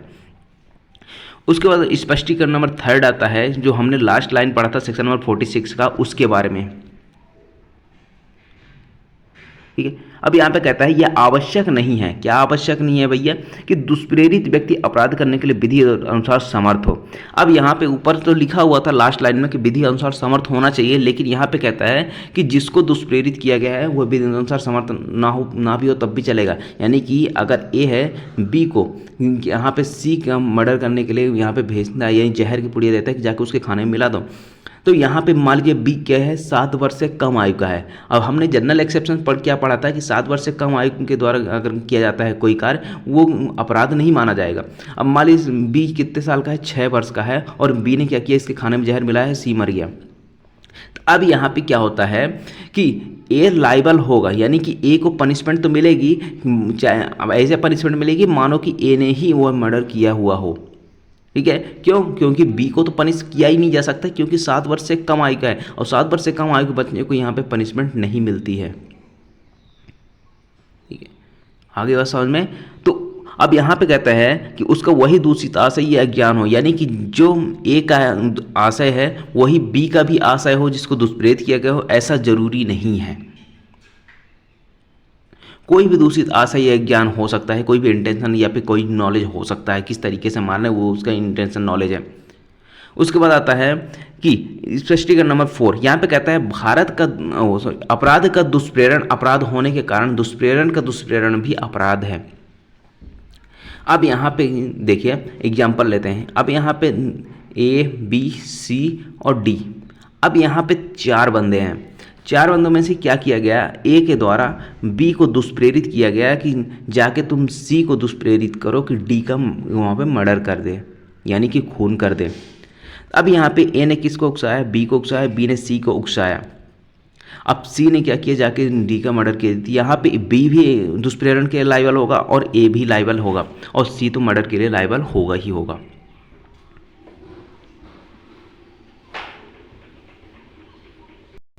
अब यहाँ पे 2 सेक्शन आपको देखने को मिल रहे हैं, सेक्शन नंबर 47 और 48 लगभग सेम ही दिखता है। या एक में कहता है कि भारत से बाहर अपराधों का भारत में दुष्प्रेरण, यानी कि दुष्प्रेरण कहाँ हो रहा है, भारत में हो रहा है सेक्शन 47 में। वहीं अगर 48 की बात करते हैं तो भारत में अपराधों का भारत से बाहर दुष्प्रेरण, यानी कि सेक्शन 48 कहता है भारत से बाहर दुष्प्रेरण हो रहा है, लेकिन अपराध कहाँ हो रहा है, भारत में हो रहा है। सेक्शन 47 में अपराध कहाँ हो रहा है, अपराध हो रहा है भारत से बाहर, यानी किसी अन्य देश में हो रहा है। तो यहाँ पे अगर अपराध होता है तो दुष्प्रेरण के लिए लायबल होंगे। उसके बाद आता है सेक्शन नंबर 49, यहाँ पे कहता है कि दुष्प्रेरण का दंड या दुष्प्रेरित कार्य उसके परिणाम स्वरूप किया जाए, वहाँ इसके लिए दंड का कोई अव्यक्त उपबंध ना हो। अब मान लीजिए जिस कार्य के लिए उकसाया गया किसी व्यक्ति को, किसी कोई कार्य करके अपराध के लिए, ठीक है, दुष्प्रेरण के परिणाम से अगर कार्य किया जाता है तब यहाँ पे कहा जाता है कि उसने उकसाहट के परिणाम स्वरूप या उस षड्यंत्र के अनुसरण में या सहायता से कार्य किया है। अब यहाँ पे देखिए, अगर ये कार्य हो जाता है, ठीक है, और उसके लिए कोई दंड नहीं बताया गया है तो दंड कहाँ से देखा जाएगा? तो यहाँ पे कहता है अगर मान लीजिए चोरी का कोई उकसाता, चोरी के लिए उकसाता है और यहाँ पे कार्य हो गया, चोरी हो गई, तो चोरी के उकसाने के लिए तो ऐसा कोई दंड दिया नहीं गया है कि चोरी का दुष्प्रेरण हुआ तो उसके लिए कोई दंड। तो चोरी के लिए तो दंड दिया गया है ना, चोरी के लिए दंड है, चोरी के लिए उकसाने के लिए दंड नहीं है। तो जो चोरी का दंड है वही चीज़ उसी दंड से यहाँ पे दंडित किया जाएगा। सेक्शन नंबर 50 यहाँ पे कहता है दुष्प्रेरण का दंड, या दुष्प्रेरित व्यक्ति दुष्प्रेरक के आशय से भिन्न आशय से कार्य करता है, यानी कि जिस इंटेंशन के साथ उकसाया गया था उस इंटेंशन से भिन्न इंटेंशन से कार्य करता है, तो यहाँ पे कहता है कि वह उसी दंड से दंडित किया जाएगा जो उस अपराध के लिए यहाँ पे दंडित उपबंधित किया गया है। सेक्शन नंबर 51 कहता है कि दुष्प्रेरक का दायित्व जब एक कार्य का दुष्प्रेरण किया गया है उससे भिन्न कार्य किया जाए, यानी कि मैंने क्या किया था कि जाके घर में, जैसे ए है, ए ने बी को उकसाया कि जाके सी के घर में चोरी करो। अब वहाँ पे सी के घर में चोरी करने जाता है, चोरी तो करता ही है, साथ ही साथ वहाँ पे आग लगा देता है, या फिर वहाँ पे कोई लेडी है वहाँ पे उसके साथ गलत व्यवहार करता है, रेप कर देता है। तो ये जो रेप किया है या फिर आग लगा रहा है उस घर में, ये एक का इंटेंशन नहीं था। एक का इंटेंशन क्या था? सिर्फ यहाँ पे चोरी करवाने का। तो ए ने क्या बोला था? चोरी करने के लिए। यहाँ पे जो दो अन्य कार्य हो रहे हैं, ये आग लगना, रेप होना, ये क्या है? ये बी का अलग इंटेंशन हो जाता है वहाँ पे और भिन्न कार्य हो जाता है। तो ये जो अलग कार्य हुआ है उसके लिए तो बी दंडनीय होगा, लेकिन ए दंडनीय नहीं होगा। ये सिर्फ किसके लिए दंडित होगा? चोरी के दुष्प्रेरण के लिए दंडित होगा। आगे बात समझ में? ये हो गया। उसके बाद आता है कि सेक्शन नंबर 50 और 51 में क्या अंतर है। तो यहाँ पे देखिए सेक्शन 50 में भिन्न आशय से कार्य किया जाता है, लेकिन सेक्शन 51 जो है उसमें कोई अलग कार्य ही कर दिया जाता है, अलग ही कार्य करता है। अभी बताया ना, आग लगा रहा है, रेप कर रहा है, ये तो कोई इसका परिणाम तो है नहीं। लेकिन एक चीज़ और ध्यान रखिएगा, यहाँ पे कहता है कि परंतु यदि किया गया दुष्प्रेरण का अधि संभाव्य परिणाम नहीं था तो भिन्न कार्य के लिए दुष्प्रेरक दायित्व के अधीन नहीं होगा। यहाँ पे कहता है कि अगर चोरी करने गया है वह व्यक्ति जिसको दुष्प्रेरित किया गया था और सामने वाले को क्या करता है, सामने वाले जो उस घर में कोई रहता है उसके साथ मारपीट करता है, तो इसका संभाव्य परिणाम हो सकता है कि वहाँ पे उस चोरी करने गया, उसको रोकने की कोशिश किया गया और उसने क्या कर दिया, मारपीट कर दिया। तो ये उसका असंभाव्य परिणाम है, हो सकता है ये इस सिचुएशन में। लेकिन वहीं आग लगाना और रेप करना ये उसका परिणाम नहीं हो सकता है उस दुष्प्रेरित कार्य का। आइए असल में यह है आपका सेक्शन नंबर 52 क्या कहता है, दुष्प्रेरक कब दुष्प्रेरित कार्य के लिए और किए गए कार्य के लिए आकलित दंड यानी कि अलग अलग दंड से दंडित किया जाएगा। यहाँ पे कहता है यदि कार्य जिसके लिए दुष्प्रेरक धारा 151 के अधीन दायित्व के अधीन है तो दुष्प्रेरित कार्य के अतिरिक्त किया जाता है और वह कोई सुभिन्न अपराध घटित करता है, दुष्प्रेरक उन अपराधों में से प्रत्येक एक के लिए दंडित किया जाएगा। ठीक है, यानी कि जो सेक्शन 51 में हमने बताया था, तो सेक्शन 51 के तहत यहाँ पे अगर सुभिन्न अपराध कर दिया जाता है, गठित होता है, दुष्प्रेरित कार्य के अतिरिक्त कार्य किया जाता है, तो दुष्प्रेरक उन सभी के लिए प्रत्येक एक के लिए क्या होगा, दंडनीय होगा। उसके बाद आता है सेक्शन 53, यहाँ पे दुष्प्रेरित कार्य से कारित उस प्रभाव के लिए दुष्प्रेरक का दायित्व जो दुष्प्रेरक द्वारा आशय से भिन्न हो, जो इंटेंशन है उस इंटेंशन से अलग कार्य किया जा रहा है, कोई विशिष्ट प्रभाव उत्पन्न हो जा रहा है। ठीक है, जैसे ए है, ए ने बी को बोला कि चलो एक काम करो, जाकर उसको मार गया, वहाँ पे सिर्फ सिंपल चोट पहुँचानी, और बी गया और वहाँ पे क्या कर दिया, ग्रीवियस हर्ट करके आ गया, तो उसके बारे में यहाँ पे कहता है, यानी कि कार्य करने के लिए कुछ बोला गया था लेकिन उसका प्रभाव जो है उस कुछ अलग आ गया। जैसे यहाँ पे घोर उपहति के लिए कहा गया था कि इसको सिर्फ घोर उपहति करनी, ग्रीवियस हर्ट करना है, उसके हाथ तोड़ देना, बस हो गया। अब उसका परिणाम क्या हुआ कि मृत्यु निकलना। भाई उसका विशिष्ट परिणाम क्या निकल गया कि वहाँ पे उसकी डेथ हो गई। ए ने क्या बोला था बी से कि जाके ग्रीवियस हर्ट करना है, बहुत ज़्यादा उसको मारना नहीं है, सिर्फ ग्रीवियस हर्ट करना है। ठीक है, अब यहाँ पे ग्रीवियस हर्ट करने गया, बोला कि एक हड्डी तोड़ देना, बस हो गया। तब यहाँ पे वो गया और सामने वाले की डेथ कॉज कर दी, वो ग्रीवियस हर्ट करने गया और वहाँ पे डेथ कॉज हो गई। अब यहाँ पे क्या हो गया, एक विशिष्ट प्रभाव घोर उपस्थित था लेकिन अधिसंभाव्य था कि उसकी मृत्यु हो सकती थी ना। तो अधिसंभाव्य था ना, अगर किसी के साथ ग्रीवियस हर्ट कर रहे हो तो हो सकता है कि वो उसकी मृत्यु भी हो जाए। तो यहाँ पे क्या है कि यहाँ पे उसके लिए पनिश किया जाएगा, चाहे मृत्यु के लिए भी पनिश किया जा सकता है। उसके बाद आता है सेक्शन नंबर 51 और 53 में डिफरेंस की बात करते हैं। तो यहाँ पे कहते हैं सेक्शन 51 में भिन्न कार्य स्वयं दुष्प्रेरित द्वारा किया जाता है, यानी कि जो सेक्शन 51 में है, सेक्शन 51 में जिसको हमने दुष्प्रेरित किया था वो स्वयं कुछ ऐसा एक्ट करता है, जबकि सेक्शन 53 में क्या कहता है कि दुष्प्रेरक द्वारा किसी विशिष्ट प्रभाव को कारित करने के लिए कहा जाता है, यानी कि स्पेशल कॉज करने के लिए। जैसे यहाँ पे बताया गया ना, किसी घोर उपहति करने के लिए कहा गया था, तो उसका परिणाम हो सकता है संभाव्य कि उसकी मृत्यु हो सकती है, इसके बारे में है। ठीक है, उसके बाद आता है अपराध किए जाते समय दुष्प्रेरक की उपस्थिति। अब देखिए, जब अपराध किया जा रहा है, जैसे ए ने बी को यहाँ पे उकसाया कि जाके सी के साथ मारपीट करो। अब यहाँ पे जब बी मारपीट कर रहा है सी के साथ तो ए वहाँ पे उपस्थित है। तो जब ए उपस्थित है तो इसका मतलब यहाँ पे ये होगा कि यहाँ पे ये माना जाएगा कि ए ने स्वयं वह अपराध किया हुआ है। अगर ए उपस्थित है तो ये माना जाएगा कि अपराध जो है ए ने स्वयं किया है, भले इसको दुष्प्रेरित किया हो और बी ने किया हो। ठीक है, अब यहाँ पे एक चीज़ ध्यान रखना कि सेक्शन नंबर 3 क्लॉज 5 और उसमें सामान्य आशय और सेक्शन 54, अब इसमें डिफरेंस की बात करते हैं। तो यहाँ पे कहता है सामान्य आशय में घटना स्थल पर सभी की उपस्थिति रहना आवश्यक नहीं है। ठीक है, सेक्शन 3(5) में है। ठीक है ना, एक ही जगह उपस्थित रहना घटना स्थल पर ऐसा जरूरी नहीं होता, बस उसमें किसी न किसी तरह से शामिल होना चाहिए। लेकिन सेक्शन 54 जो है ये बात करता है कि वहाँ पे दुष्प्रेरक की भी उपस्थिति होना आवश्यक है। सेक्शन 54 की एक कंडीशन ही है कि जब तक वो उपस्थित नहीं होगा सेक्शन 54 में यहाँ पे दिए गए कंडीशन फुलफिल नहीं होंगे।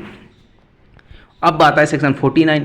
सेक्शन 49 और सेक्शन 54 में डिफरेंस की बात करते हैं। तो सेक्शन 49 जो है उसमें क्या कहता है कि दुष्प्रेरक कार्य अपराध घटित होने के पूर्व होता है। ठीक है, दुष्प्रेरित कार्य है वो अपराध घटित होने के पूर्व होता है। लेकिन सेक्शन 54 में क्या कहते हैं कि दुष्प्रेरक का कार्य अपराध घटित होने के समय पर होता है, यानी क्योंकि वहाँ पे वो उपस्थित है। उसके बाद आता है कि ऐसे अपराध का दुष्प्रेरण करना जो मृत्यु आजीवन कारावास से दंडनीय हो। तो फिर दुष्प्रेरक को कितनी पनिशमेंट मिलेगी? यहाँ पे कहता है कि अगर मान लीजिए मृत्यु आजीवन कारावास से दंडनीय अपराध का दुष्प्रेरण किया जाता है कि ए ने बी का मर्डर करने के लिए बोला, अब यहाँ पे बी ने मना कर दिया। ठीक है, तो बी ने अगर मना कर दिया है तो ए को कितनी पनिशमेंट मिलेगी? 7 वर्ष तक और जुर्माना से दंडित किया जा सकता है, क्योंकि ए ने अबेट तो किया था, बी ने भले मना कर दिया हो।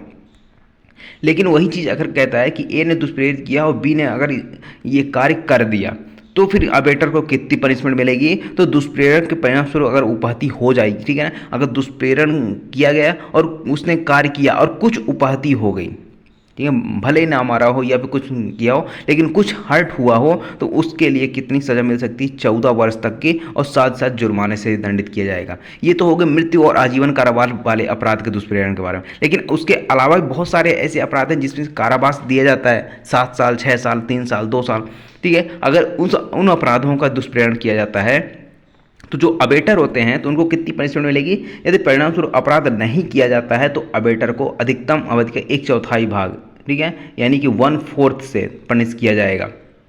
उसके बाद आता है, यहाँ पे कहता है कि दुष्प्रेरक है दुष्प्रेरित लोक सेवक है, यानी कि हो सकता है कि जो अबेटर हो या फिर जिसको अबेट किया गया हो, अबेटी हो, ठीक है, दोनों में से कोई भी अगर पब्लिक सर्वेंट है और जिनका कार्य क्या है? अपराध का निवारण करना। भाई अगर पुलिस वाले हैं तो पुलिस वालों का कार्य क्या है कि अपराध का निवारित करना, अपराध को नहीं होने देना, रोकना अपराध होने से।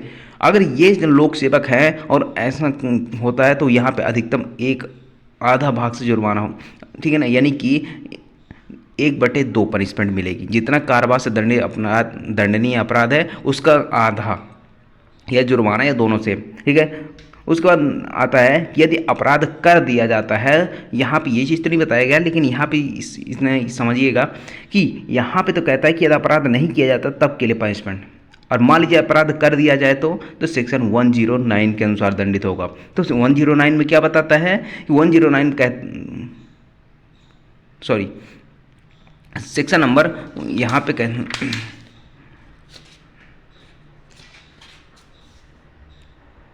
सेक्शन नंबर यहाँ पे 50 आएगा। ठीक है, सेक्शन नंबर जो आपका 50 है,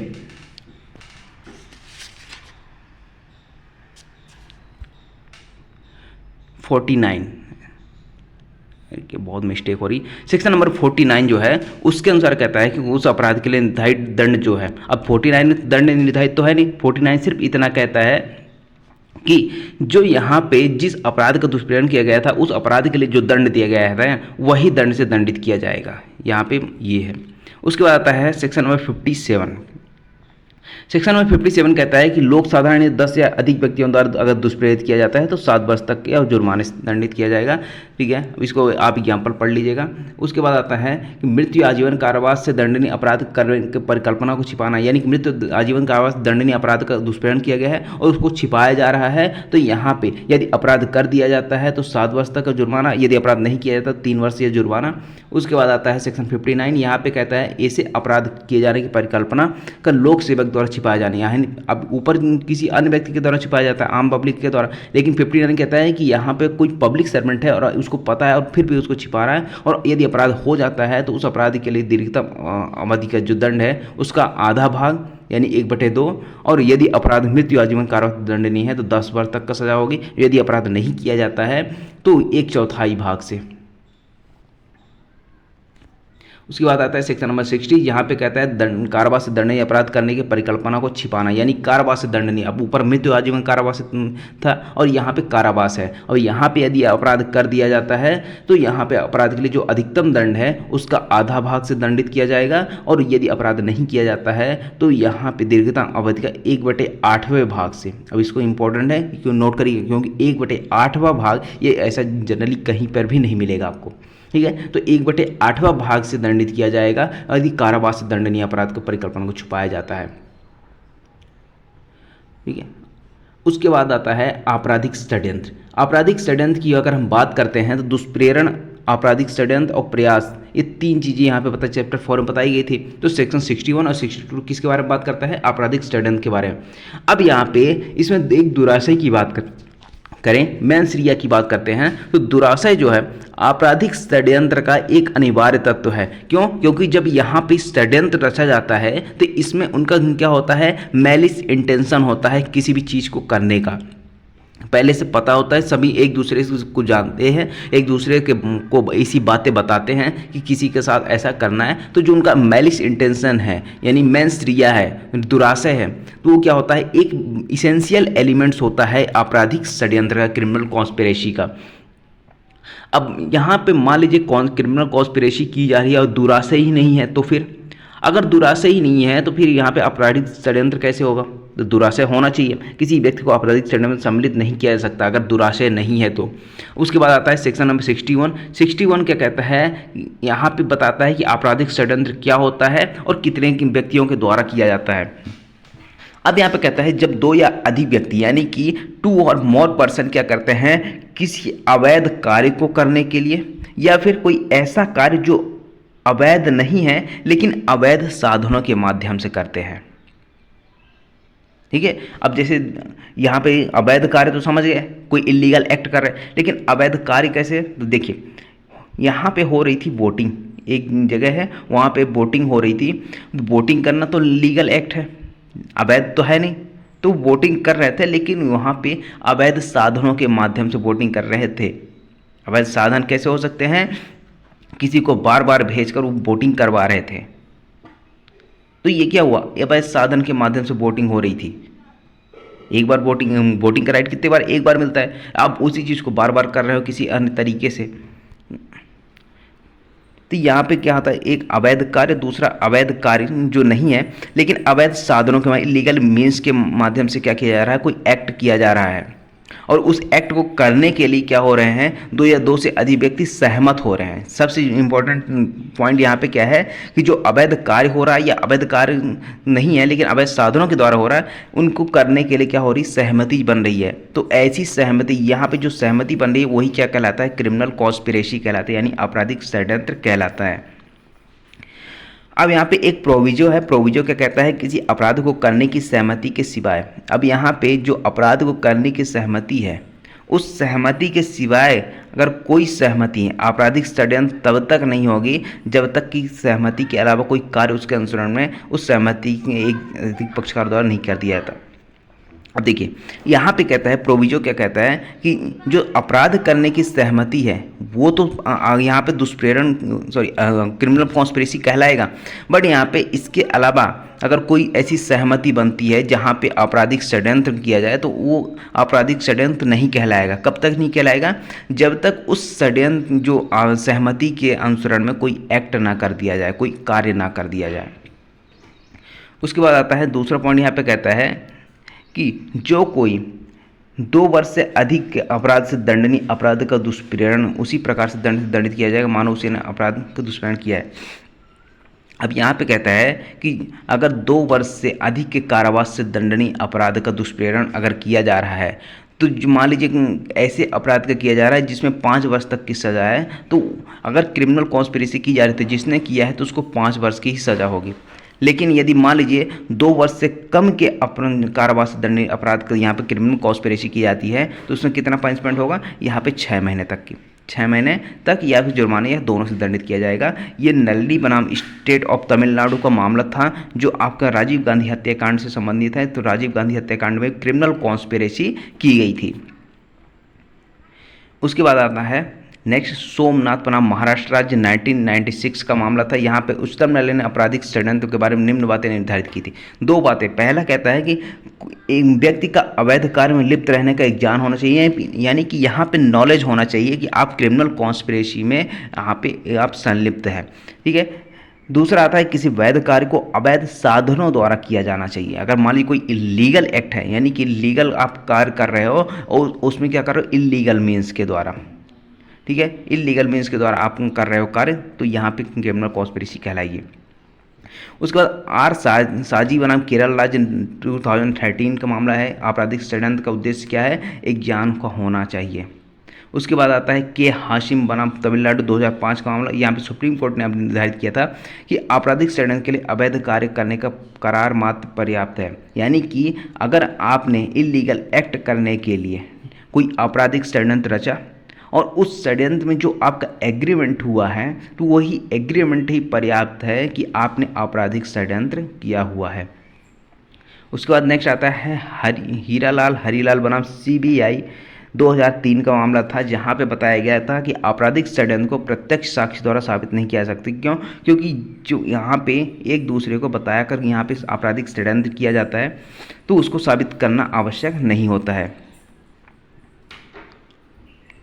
अब अभियुक्त को किसी अवैध कार्य को करने के लिए सहमत हुए थे। अब मान लीजिए 2 व्यक्ति हैं, अब A और B, अब इन दोनों के मन में क्या चला है, इन दोनों ने क्या बातें की, उसको यहाँ पे साबित करना बहुत मुश्किल हो जाता है आपराधिक षड्यंत्र को।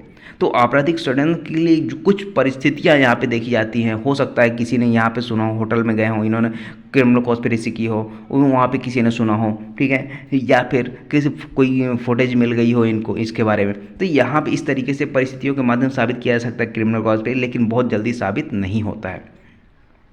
उसके बाद आता है प्रथम नाथ बनाम सरोज रंजन 1962 का और केहर सिंह बनाम दिल्ली प्रशासन 1988 का मामला था। इसमें आपराधिक षड्यंत्र और दुष्प्रेरण में अंतर बताया गया था। यहाँ पे कहा गया था कि आपराधिक षड्यंत्र में जो एग्रीमेंट होता है वही पर्याप्त होता है, लेकिन दुष्प्रेरण के अनुसरण में कोई कार्य, कोई अवैध लोभ किया जाना आवश्यक है, तभी यहाँ पे होगा, ठीक है।